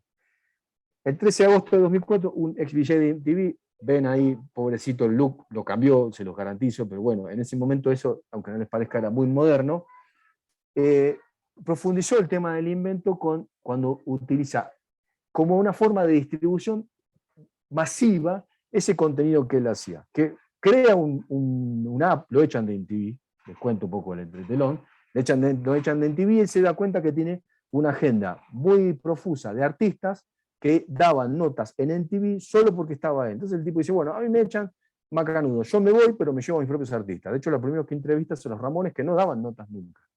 Entonces él se da cuenta que tiene un activo. Y ahí es donde estamos cuando que preguntaba recién el colega, de cuál es tu activo, cuál es tu diferencial en ese maremándum de cosas. Bueno, a mí me dan ronta, no están los Ramones. Bueno, yo te diría que era un buen motivo para alargarte. Y crea una especie de programa en el aire de entrevista que se llama The No Agenda. Y le paga a un ingeniero un sistema y le dice, mira, vos podés inventar un programita que haga lo siguiente, que es que le avise a la gente por mail cuando yo estoy colgando un contenido nuevo. O sea, que ellos se enteren en el mail, hola, ¿qué tal? Esta semana, martes, todos los martes, vamos a tener una entrevista exclusiva con artistas de primer nivel. Esta semana, los Ramones. Explotó. Fue un éxito tremendo. ¿Por qué? Porque los Ramones hablaban con él, no hablaban con nadie más. No sé si por una cuestión técnica o era un gran entrevistador, que es un gran entrevistador, digo, por otro lado, no importa. Pero digo, no sé si era por eso. Él vio que tenía un contenido, un diferencial que podía distribuir masivamente a partir de este implemento tecnológico. Entonces, el primero que le vio utilidad social a esto que aparecía casi en términos teóricos. Entonces, la pregunta es, entonces, ¿esto es un podcast? No, eso es una banana, eso no es un podcast. Vamos a ver qué es un podcast. Entonces, ¿qué es un podcast? Es la plataforma ideal para alimentar esa retroalimentación. ¿Por qué? Porque al colocar en una plataforma, o sea, al poder ver el espejo del otro lado, sin necesidad de encuestas carísimas y demás, yo puedo ver hoy cuántas descargas tengo, quién descargó, qué localización geográfica tiene, si dejó algún dato en la plataforma, qué nivel sociocultural, qué nivel de ingresos, etc. También puedo ver, y también uniendo a la pregunta que hacía el colega anteriormente, puedo ver hasta dónde escuchó, hasta dónde se aburrió, si saltó, si paró, si volvió para atrás. Toda esa información hoy la tengo a mi disposición como productor, como cualquiera de nosotros. Basta tener una membresía de Spotify de la más barata o en iVoox, que es gratuita, y entras y te fijas todo ese tipo de métricas sobre tus propios contenidos. Entonces, ¿qué hace? Que primero cambia la lógica de que yo no largo un contenido a ciegas. Yo puedo ver efectivamente lo que estoy produciendo, si funciona o no, qué funcionó mejor, en qué momento funcionó mejor, sino que además el receptor se convierte en distribuidor, porque le empieza a decir a alguien, che, escuchate esto que está buenísimo. ¿Y dónde está? Tomá, el link te lo mando yo. Con lo cual me paso a ahorrar toneladas de dinero en publicidad y distribución. O sea, cambia la lógica por completo. Pero por eso tenemos que entender con qué materia trabajamos para ver todas las posibilidades y perspectivas que tiene. Entonces, la gran revolución que plantea el podcast, y vuelvo con este cruce soporte-tecnología, es que nosotros empezamos a viralizar los contenidos, porque los compartimos. ¿Sí? Diría que hasta el fenómeno de viralización es casi originario con esto que empieza Adam Curry. Entonces, ahora podemos decir, ¿esto es un podcast? No, señores, eso es un gatito. Todavía no sabemos bien qué es un podcast y para qué sirve. Los podcasts los podemos agrupar, y acá viene como una gran generalización que yo hice, pero digo, seguramente a ustedes se les van a ocurrir un montón. Musicales. Muchos artistas tienen su propio podcast. Eso proliferó mucho en un momento, ahora decayó un poco, pero no dejó, pasó a que muchos políticos tuvieran su podcast, y así un montón de, incluso ahora de emprendedores, de gente que fabrica motoneta, cartera, tiene su podcast. Ahora es más, ahora el día todo el mundo quiere, es una carrera, como decían, de los 60, que sea astronauta, es la carrera del futuro, bueno, sea podcaster, que es la carrera del futuro. Hay mucha demanda a raíz porque tiene un engagement tremendo, bueno, un montón de cosas que no los voy a aburrir ahora, pero ¿qué pasa? La ventaja es que si vos tenés tu propio podcast con una frecuencia X, cuando subís una canción nueva tuya, tenés la capacidad de presentarla y de saber cómo le está yendo esa canción, comparada con las anteriores, comparada con otro momento. Entrevistas, y acá si viene un poco lo que estaba planteando la colega, que es la posibilidad de recibir entrevistas de muy alta calidad, salida de la lógica de los tiempos de la radio. Por caso, nosotros podemos hacer una entrevista extraordinaria que dure 40 minutos. Y si la entrevista está buenísima, tiene un montón de bajadas, digamos, yo si fuese tu jefe de producción, te diría, ¿y qué me importa que dure 40 minutos? Si está buenísima. Y otra dura 2 horas y media, y tiene todavía más escuchas que la que tenía 40 minutos. ¿Qué me importa que dure 2 horas y media? Porque nosotros rompimos con la lógica de la estructuración vertical y horizontal de la programación. Lo que importa es el contenido, no el continente. 40 minutos, 20, 4 horas, ¿qué importa? Lo que importa es las ganas que vos tengas de escuchar ese contenido. ¿Sí? Incluso si es muy largo, le pones pausa y lo seguís escuchando al día siguiente, porque además te avisa dónde dejaste en pausa. Por ejemplo, Spotify, si vos saltás, yo soy un saltimbanqui total, salto 40 cosas, me avisa cuando voy para atrás, digo, pero yo arranqué todo este lío escuchando un podcast de fútbol. Bueno, me avisa que lo dejé en tal lugar. Esa ventaja tecnológica es extraordinaria. Entonces, lo que nos permite es un acumulado, además, que no necesariamente responde a la lógica histórica de colocación de contenidos, que tiene que ver con no hace falta, hay una regularidad, digamos, para distribuir tus contenidos. Es mucho mejor si todos los lunes a las 20 horas vos liberás un contenido, pero no pasa nada si justo ese lunes no estuvo y está el martes, si el material está buenísimo, porque a nosotros lo que nos importa son los hits y las bajadas, no el que en ese momento estés ahí frente a la computadora esperando que se libere el contenido. Es otra cabeza, es otra lógica, es muy interesante. Después tenés un montón de podcasts que ahora están funcionando, pero tremendamente. Por ejemplo, la revista muy interesante, yo no sé si llegaba a Venezuela, pero una revista de divulgación científica que tuvo mucho furor en los 80 y principios de los 90, era divulgación de tipo, no sé, cómo se hace un cohete, hay vida en Marte, te podían tocar las cosas más extrañas. Pero a los niños nerds y friki como yo nos gustaba muchísimo. Ahora, claro, hubo un decaimiento en ese consumo justamente por la misma falta de la caída del consumo de papel, de material en papel. Y ahora lanzaron su podcast y es uno de los más exitosos, de lo muy interesante. ¿Qué quiere decir? Que la gente, no es que la gente no quiere saber cosas friki del universo, lo que no quería era más comprar papel, gastar plata comprando papel, pero sí ese contenido, o sea, manda el contenido, no el continente, ¿sí? Y a ellos les sale infinitamente más barato producir un podcast de muy buena calidad como el que producen, que sacar 3, 4 millones de ejemplares de muy interesante en papel, ¿sí? charlas, y ahí tiene que ver las ponencias y las mesas redondas. Por eso yo ponía como ejemplo este encuentro que estamos teniendo nosotros. Si vos lo pensás con una lógica de distribución, en cuanto al trabajo del sonido, digamos, un buen sonido, una narración que tenga una hilación, que funcione con el ida y vuelta, que haya un feedback con los participantes, tranquilamente lo podés, hay un pulido siempre, ¿no? Algún mejoramiento, le pones una tapa a la entrada, una tapa a la salida, y esto es las grandes charlas de, no digo por la mía, claramente en ese caso, la grande charla de IPIS, y ahí tenés un contenido más que vos le estás ofreciendo a la persona que accesa a tu sitio. Y es más, y se te queda, y pica, y picotea, y si le gustó algo, entonces vos ya con esa métrica podés ir a un auspiciante y decir, mire señor, nosotros además de todas estas cosas fascinantes e interesantes que tenemos, agregamos un ciclo de charlas magistrales X que se pueden escuchar y se pueden descargar. Y seguramente tu banner va a valer unos dólares más que lo que valía antes. Eso te lo puedo, no por mí, no por mí, pero sí por la gente interesante que participa. Entonces, fíjate cómo antes armabas una charla y era una charla. Y ahora es un contenido, pero tenés que ser pícaro, tenés que saber cómo armarlo, cómo estructurarlo, que no decaiga la atención, que no haya grandes ruidos, molestias, cosas que interfieran, ¿sí?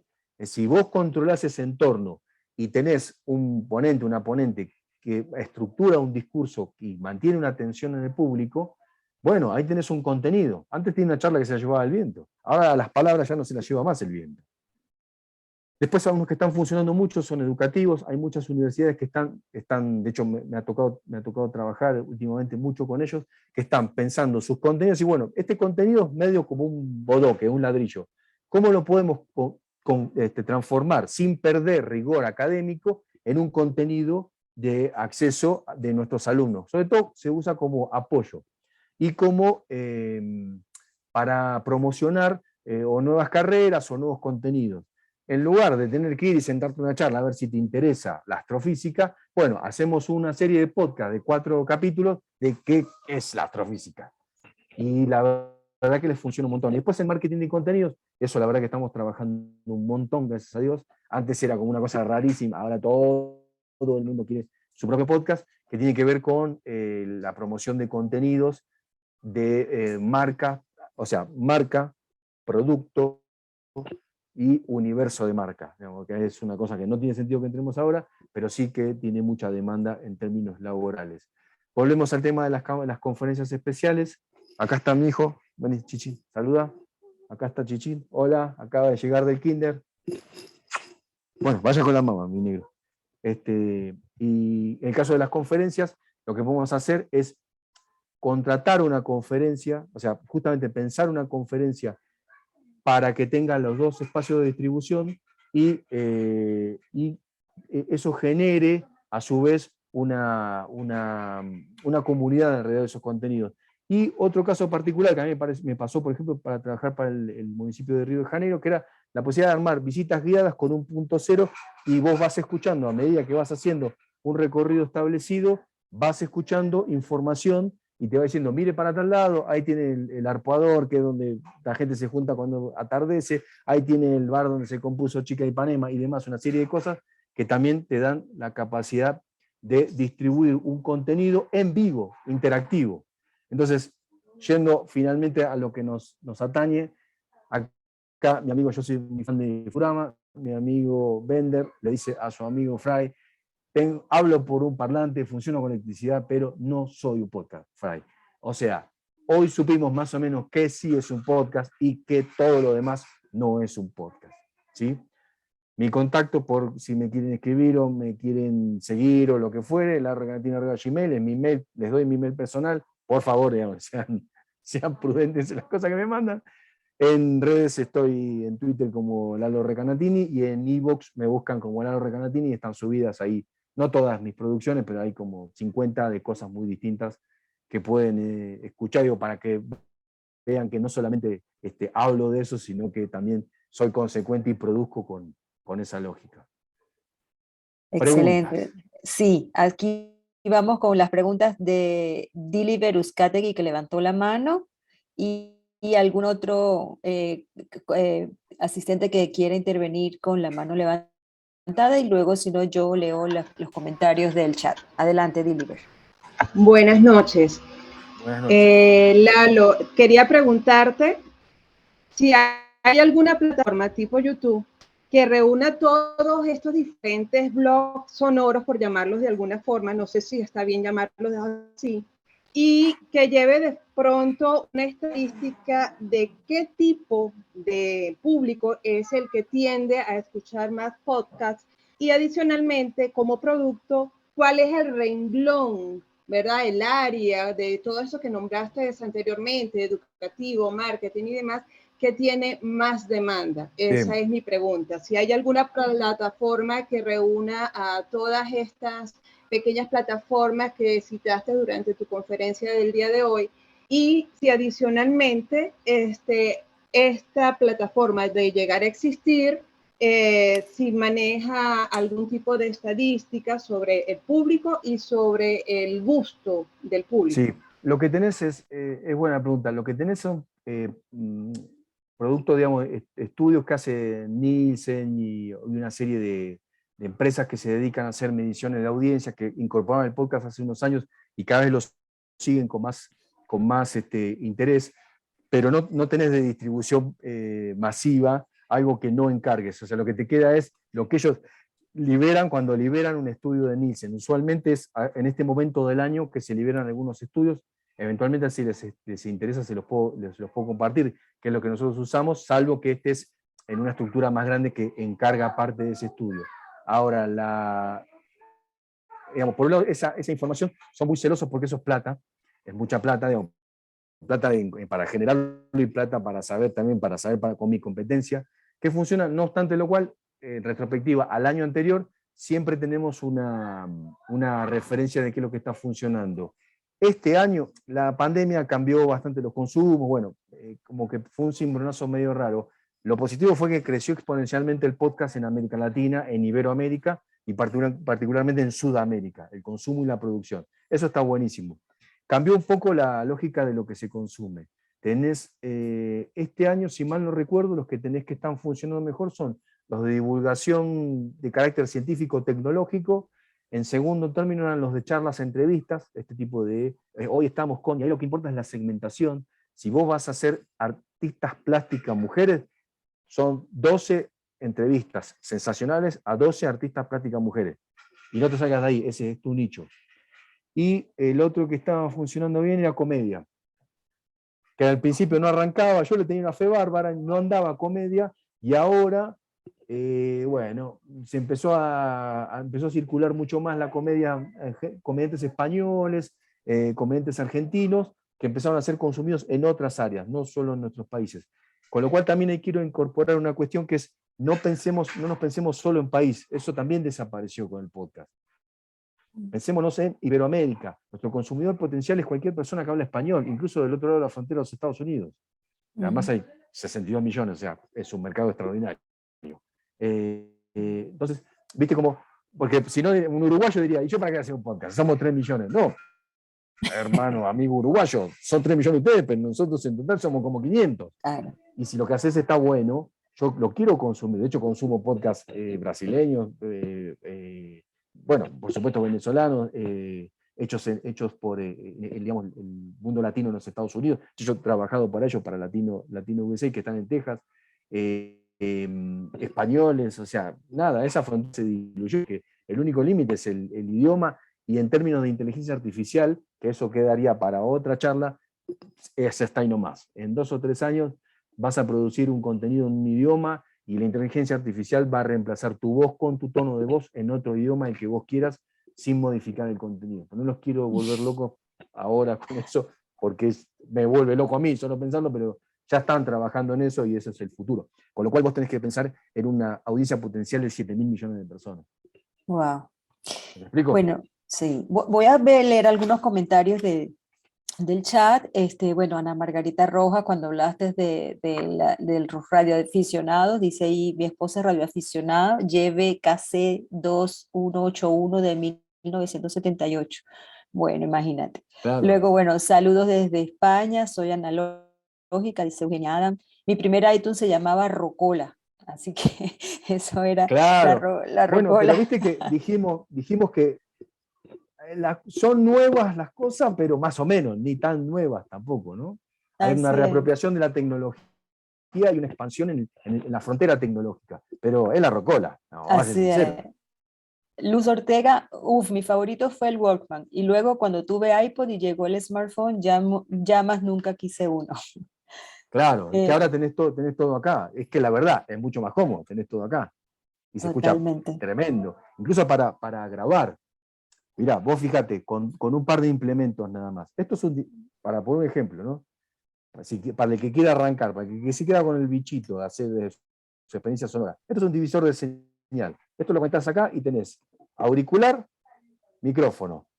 Y con un micrófono que vale $10, y la verdad que es buenísimo, porque me ha salido buenísimo, que está pensado para teléfono, ya puedes hacer tus primeras entrevistas para tu proto podcast. Después ya cuando hagamos el taller vamos a saber qué hacer con esas grabaciones para que quede buenísimo y lo escuche un montón de gente. Pero digo, voy al punto, con 2 o 3 elementos, sin gastar un dineral, podés convertirte en un productor o una productora de contenido. Lo importante es el contenido, la historia. Exactamente, eso te iba a preguntar, porque tú te has definido como un obsesivo del sonido, sin duda, ¿no? Eres un obsesivo del sonido, eres un tipo que busca sonido, que busca música, que imagina todo desde lo sonoro. Sí. Entonces, esta democratización de esta tecnología, de estas herramientas, ¿cómo la compaginas con esa obsesión por la calidad de lo que dices y cómo suena? Mirá, ahí intervienen algunas cosas que tienen que ver con el índole, digamos, índole presupuestaria, digamos, no es lo mismo claramente un micrófono de $10 que un micrófono de $1000, te lo puedo garantizar.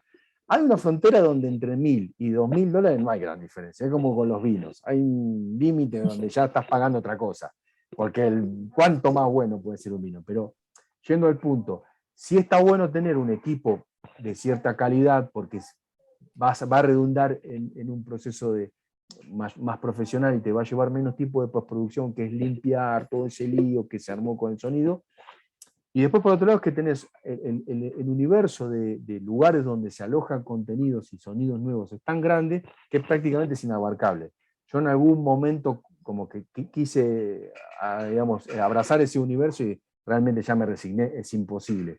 Ahora, no deja de pasar que estoy viendo la tele y escucho no sé, hoy he escuchado una progresión del piano, pam, pam, pam, pam, pam, y dije, oh, eso está buenísimo para sumar. Yo tengo varios programas, produzco varios programas al aire, los tengo al aire. Eso está buenísimo cuando se está para generar tensión, cuando se está por dar una respuesta. Y era una música de una caricatura. Entonces, a lo que voy también es como vos tengas el oído abierto, pensando todo el tiempo, qué sonidos, qué sonoridades te pueden aportar en términos semánticos en una historia que vos estás contando. ¿Me explico? Es como pensar en sonido, porque la verdad que además el sonido te rodea todo el tiempo, ¿sí? Una cosa que yo odio, por ejemplo, pero ya es una manía mía, ya los sonidos de galería, los que andan dando vuelta, descárguese una motoneta de acá, ya los escuché 1.000.000 de veces, entonces ya me fastidia. Entonces yo necesito grabar yo mis motos. Pero eso es locura mía en mis producciones. ¿Hace la diferencia? Sí, me ha pasado que alguien se haya dado cuenta que cuando hablábamos del metro de Río de Janeiro, yo efectivamente grabé el metro. Es más, tengo grabado el metro de Madrid, el metro de Caracas, el metro de Buenos Aires, el metro de Santiago, estoy diciendo de memoria los que me acuerdo, y algún metro más que me estoy perdiendo ahí, porque cada vez que viajo, además siempre viajo con mi grabadora, y cuando hay un sonido que me resulta simpático, obviamente grabé Próxima Estación Esperanza, digamos, para poner un ejemplo, digo, pero mi grabación, porque yo controlo el sonido, yo controlo la grabación, y ese es el sonido. Y me ha pasado de tener el feedback de alguien que me escribió, y yo, no puedo creer que esté tan loco como para poner efectivamente el sonido del metro de Río. ¿Por qué es el metro de Río? Y sí, claro, porque yo te estoy respetando a vos como oyente. No te puedo poner cualquier sonido de cualquier metro del lugar del mundo y no es el mismo. O por ejemplo, una cosa que pasa mucho que es con audiencia de público, estadios. Y te encontrás con que te ponen un podcast que está buenísimo, está reproducido por una casa matriz extraordinaria, no vamos a decir nombres, y están, por ejemplo, es un partido de fútbol en Argentina y la gente habla en inglés. Y no me falta ¿por qué usaste de galería? Si además hay tantas grabaciones de fútbol, o de última hasta se puede trucar eso. Es un oído atento y decís, che, los tipos en la grada están hablando inglés, esto no es La Bombonera. Y esas cosas lo que hacen es, vos armaste un decorado, armaste un mundo y de repente lo tiraste. Todo ese mundo que me armaste en la cabeza, ¿no? Ese teatro que es tu cabeza, se cae como si pasara en un teatro de verdad, que se nos cae el decorado y bueno, ya no están Romeo y Julieta en un balcón, sino que son dos tipos parados en una escalera. Es como esa analogía, ¿no? Un poco. Pero bueno, yendo a eso que decía Nela, es importante la calidad del sonido y la originalidad del sonido, justamente porque también es un diferencial de tus producciones. O sea, yo me doy cuenta de escuchar cosas que hoy producen al aire a gente que fue alumna mía, sin que los nombren. Yo me doy cuenta, porque ya hay una forma de usar ciertos sonidos, cierto ritmo en el aire, hay una triangulación, un sistema que yo más o menos ideé con el tema de cómo circula el aire y la palabra, y entonces ya cuando aparece eso yo me doy cuenta, y después al final del programa dice, y la producción general de fulana tal, y bueno, de ahí le mando la felicitación porque quiere decir que la cosa funcionó y consiguió trabajo, pero es como una forma de pensar el sonido del mundo, sería. Excelente, excelente. Bueno, aquí preguntan si es posible esta presentación. Efectivamente, nosotros la ponemos al aire posteriormente. Eh, eh, acá tenemos otro comentario. ¿Cuáles son los 3 podcasts que usted escucha y cuál es la plataforma preferida para consumir contenidos sonoros? Bueno, Gracias. hoy hay un montón. Hay muchos que son de pago, que bueno, si lo pueden hacer está fantástico, digamos, colaboran con el salario de los productores, pero no necesariamente tienen que pagar. Digamos, en Spotify hay colgadas un montón de cosas interesantes, en iVoox hay un montón de cosas que son de acceso gratuito, y en YouTube tienen colgado un montón de cosas. Es más, acuérdense, YouTube va a estar plagado de podcast de acá a 6 meses, y va a ser como la plataforma número 1 de escucha de podcast. De hecho, Spotify anda corriendo atrás a ver si pueden meter algo de imagen, porque se la ven venir. Y después hay, en cuanto a buen tratamiento del sonido y realmente contratación de profesionales de valía, es muy interesante lo que hace Podium en España, Podium Podcast, que depende del grupo Prisa, ¿sí? Y ahí tienen un montón de cosas muy piolas para escuchar, tanto de ficción, no ficción, tertulia, humor. Ahí hay un montón de cosas interesantes. Y después, de los que me ha tocado trabajar, que me parece que manejan un nivel realmente superlativo, es el caso del Convoy Network de aquí de México, de un motivo también por el cual estoy acá, que tienen una plataforma, es de pago, pero hay una pruebita gratis, o sea, está bueno si quieren ahí picotear, que realmente tiene productores y productoras extraordinarios, por mí claramente, pero extraordinarios, y una concepción del sonido casi como que no hay en casi ninguna otra parte del mundo. Así que se lo súper recomiendo. Convoy. Convoy Network, sí. El único error de ellos fue contratarme a mí, porque todos los demás realmente son muy buenos. Y en cuanto a narrativas raras que te sacan viste, te sacuden un poco, está This is American Life de la NPR de Estados Unidos, que está muy buena, que es además un ciclo que tiene un montón de tiempo y que tiene una forma de producir muy de ellos, muy loca. Y que te puedes encontrar con temas de los más raros. Esos son los que más me gustan a mí. No quiere decir que no haya en el universo un montón de gente que produce cosas súper interesantes, pero es la forma de... A mí me gusta ese tratamiento sonoro. A mí me gusta que te preocupes en que diga, que yo, que ya estoy viejo para estas cosas, diga, oh, esto está buenísimo, qué bien que suena. Qué buenas voces, pensando qué micrófono estuvieron usando, cómo lo procesaron.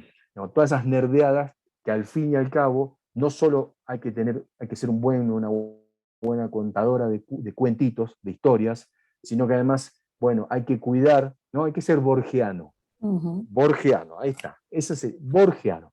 No solo hay que la materia prima trabajarla bien, sino la estética trabajarla profundamente. No es o una cosa o la otra, es el equilibrio, ¿no? tema y contenido y continente por igual. Entonces nos implica aquellos que yo vengo digamos, claramente de la escritura, soy guionista además, a involucrarme en el mundo del sonido y saber entonces qué micrófono tenés y cómo va a sonar y dónde va a rendir, y te vas metiendo en eso porque si bueno, lo que yo escribo quiero que suene extraordinario, y para que suene extraordinario tengo que saber cómo funciona, porque estamos mediados, no es solo un lienzo y el pincel, Nosotros tenemos en el medio un montón de procesos técnicos que si los desconocemos, podemos haber escrito algo extraordinario que quedó mediado por alguien que no sé si interpretó lo mismo que nosotros. ¿Me explico? Es como pensarse como director de orquesta. ¿Vas a tocar el violín? No. ¿Vas a tocar el piano? No. Pero tenés que saber tocar el violín y el piano para poder pedirle al violinista y al pianista que ejecuten bien el solo, ¿sí? Como una pata más, la pata técnica y la pata artística, y ahí es donde se trata de que se encuentren esas aguas. Seguro. Acá una pregunta que tiene Víctor Roja, dice, si yo hago un programa al aire y lo grabo, ¿hasta qué punto se puede manipular la grabación original sin que pierda su esencia? Bien, es una excelente pregunta. Un programa grabado y colgado en una plataforma se llama programa grabado y colgado en una plataforma. No es un podcast. Es como Ok. la señora de la banana. Eso no es un podcast. Ok. ¿Sí? ¿Por qué? Porque por eso es importante ver que el medio por el cual yo estoy llegando condiciona la forma de producción y también de recepción. Entonces, la lógica del aire de un programa, vamos a poner un programa de preguntas y respuestas, y el tipo se gana un lavarropa. ¿Qué sentido tiene agarrarlo así como salió al aire, con la emoción del tipo llamando y ganándose el lavarropa y la tensión de no se gane el lavarropa, cuando yo, una vez que lo cuelgo, la gente puede saltar y ir directamente a el momento del sorteo del lavarropa?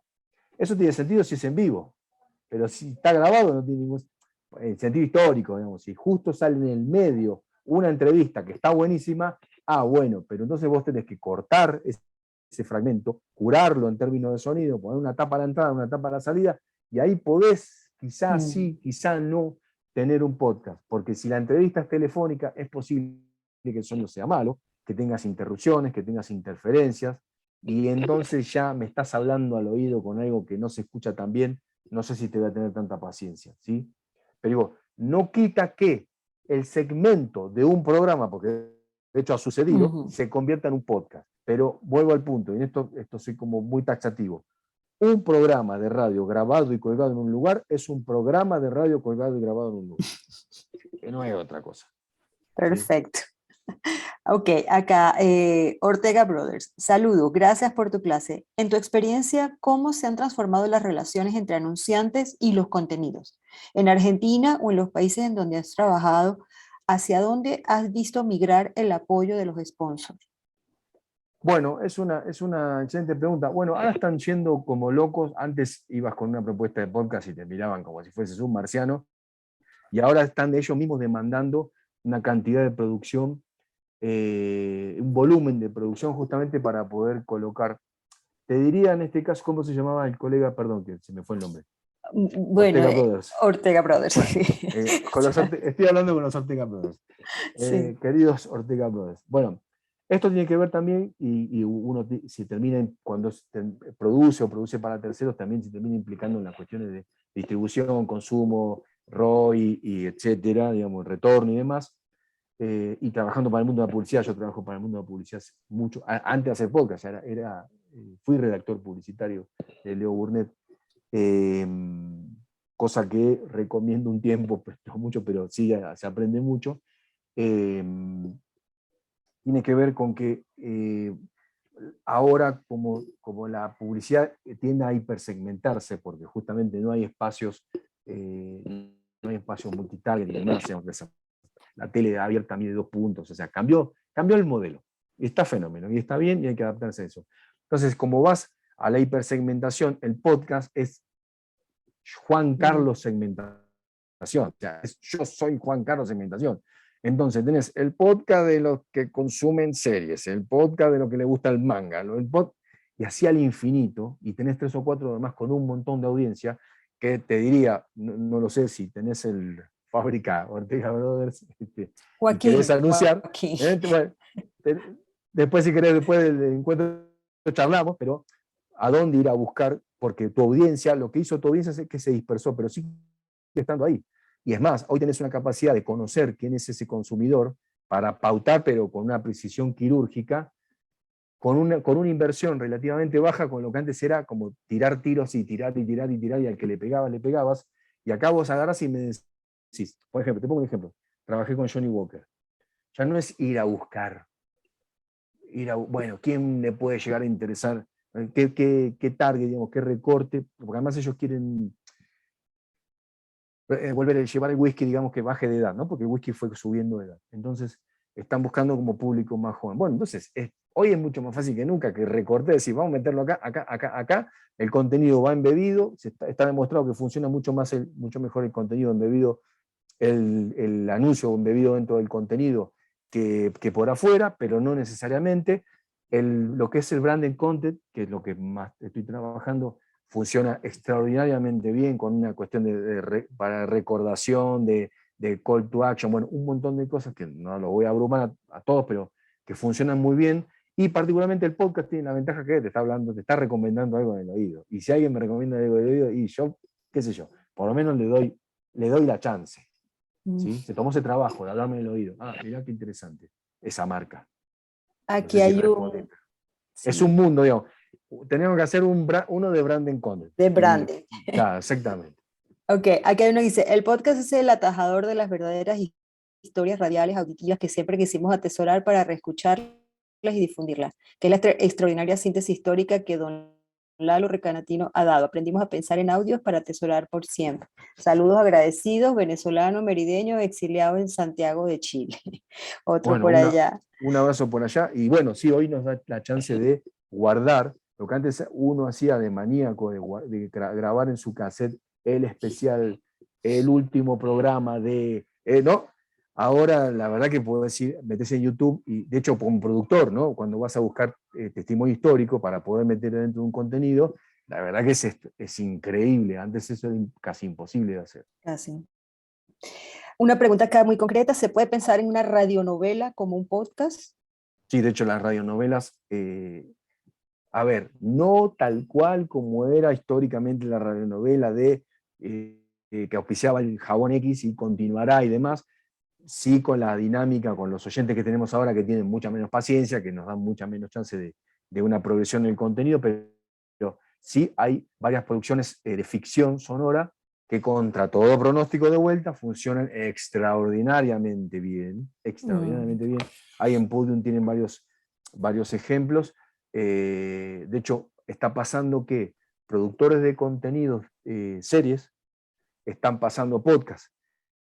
Y gente que escribió podcast, como fue el caso de la escritora y productora de Serial, que fue uno de los primeros podcasts que explotó, que seguía un asesino serial en los Estados Unidos, terminó haciendo Serial para audiovisual. O sea, por eso yo planteo que es un material audiovisual con el que trabajamos. El sonido es la materia, pero nosotros la transformamos en audiovisual. ¿Por qué? Porque a partir de las palabras y los sonidos y los efectos, yo genero imágenes en tu cabeza. Entonces, la complementación acá es más activa todavía que ver una pantalla, porque la pantalla es bastante pasiva, pero acá el material, lo fascinante, lo convocante es que necesito al otro para completar el proceso, que es que en su cabeza se genere la imagen que yo quería proyectar. ¿Sí? Excelente. Bueno, una última ya porque ya nos pasamos un buen Me empezar a rato. quedar sin voz en cualquier momento. Seguro. Pero te dije, No, parame sí, porque sí, agarro pero la es que no moto. provoca, es que no provoca. María Fernanda Rodríguez tiene la mano levantada. Vamos a darle el audio a María Fernanda y con ella cerramos entonces esta masterclass. Llegamos a tener, no, tú decías que estaba la gente yéndose, no, al contrario, llegamos a 71 personas. Pasa que ya con el tiempo. Casi duplicamos de lo que arrancamos. Sí, No seguro. estuve tan aburrido. No, para nada. Excelente. María Fernanda, adelante. No sé. Ajá. María Fernanda se fue, justo No, se nos fue María Fernanda. Ah, ¿me escuchan? Sí, perfecto. Adelante. Ah, vale. Es que tengo unos audífonos nuevos que no me permiten, o sea, no puedo hablar mientras los tengo puestos. En fin, no son buenos. Nada, Lalo, qué bueno es volverte a escuchar. Yo estuve en el taller que hizo el Pitazo para Voces del Desamparo en 2018. Me acuerdo de usted, aunque no la veo, ahora me acuerdo de la voz. ¿Cómo le va? El Brian ya nació y camina. Me acuerdo del famoso chiste de Brian. Sí, ¿cómo le va? ¿Ya nació? Sí, Bueno, está bien. qué bueno verte. Qué bueno Igualmente, escucharte. Gracias escucharlo por todas las recomendaciones. Voy a ser breve dado el tiempo. Es una pregunta muy puntual. Acá en Mérida, donde yo vivo, hay un biólogo que hace una labor estupenda para tratar de salvar de la extinción a unas ranitas que son endémicas de acá y que están en peligro.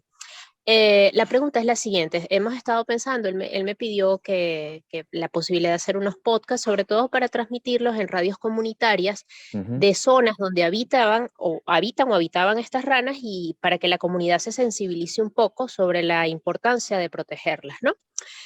Entonces, pensando en cómo hacerlos atractivos, porque sobre todo habría un público infantil que escucharía estos contenidos, Sí. hablamos sobre si era viable poner a hablar a las ranitas en lugar de que haya un narrador. Entonces, ¿hasta qué punto dentro del podcast es posible jugar con estos elementos de ficción, quizás crear personajes no humanos que puedan hablar? Pensamos, por ejemplo, en la campaña, la idea surgió con la campaña, no sé si la viste, de Ralph, el conejito de Indias, conejillo de Indias, que cuenta, eso fue un video, cómo es su vida luego de haber sometido a tantas pruebas para productos cosméticos. No sé si lo llegaste a ver. No, o sea, leí sobre esa campaña, Ajá. pero Bueno, no lo vi. a partir es un video, un corto, dijimos, bueno, ¿y si ponemos a hablar a las ranas, ¿no? Y que cuenten ellas su historia. Entonces, ¿hasta qué punto Bien, eso es válido y se puede bien. hacer? Esa es la Eso pregunta. es. Esa es la Sí, pregunta. sí, gracias. Bueno, mi respuesta es excelente, es brillante. Ponga a hablar a la ranita, si quiere que funcione. De hecho, hoy estaba viendo, me mandan una serie de reviews de podcast y demás todos los días, y estaba viendo que una de las tendencias que más va a crecer 22-23 son contenidos para niños. O sea, va a haber una reorientación de producción, cosa que yo he hecho cosas para niños en Brasil, y me encanta hacer contenido para niños, así que si quiere después la seguimos después. Y me encontré con datos súper interesantes. Por ejemplo, que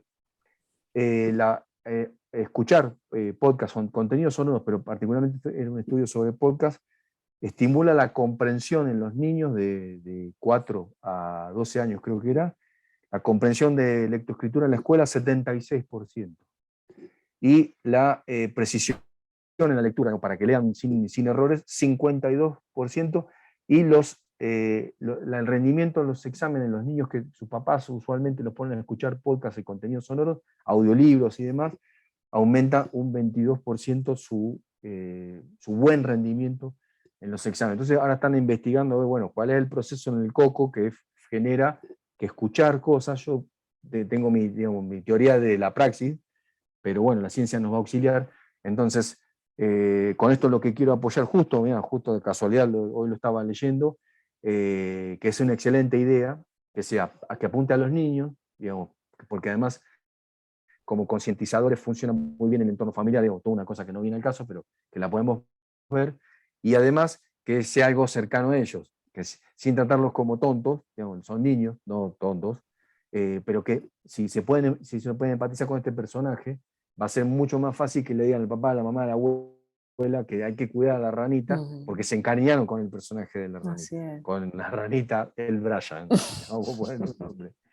¿Estamos? Así que sí, adelante, te aliento porque es excelente. Excelente. Después me contás cómo fue eso. Seguro. Bueno, yo les propongo que abramos las cámaras para que Lalo vea a todos los que están acá conectados. Realmente ha sido muy buena la conexión pues, con tanta gente de distintas partes. Esto es parte del programa, como ya te conté, de Radio Democracia, y los invitamos pues, a seguir. Continuar con nosotros en este programa, con Lalo cuando esté en el Radiotón, que próximamente vamos a hacer esa actividad, y pues todo lo que estamos inventando en el marco de este programa.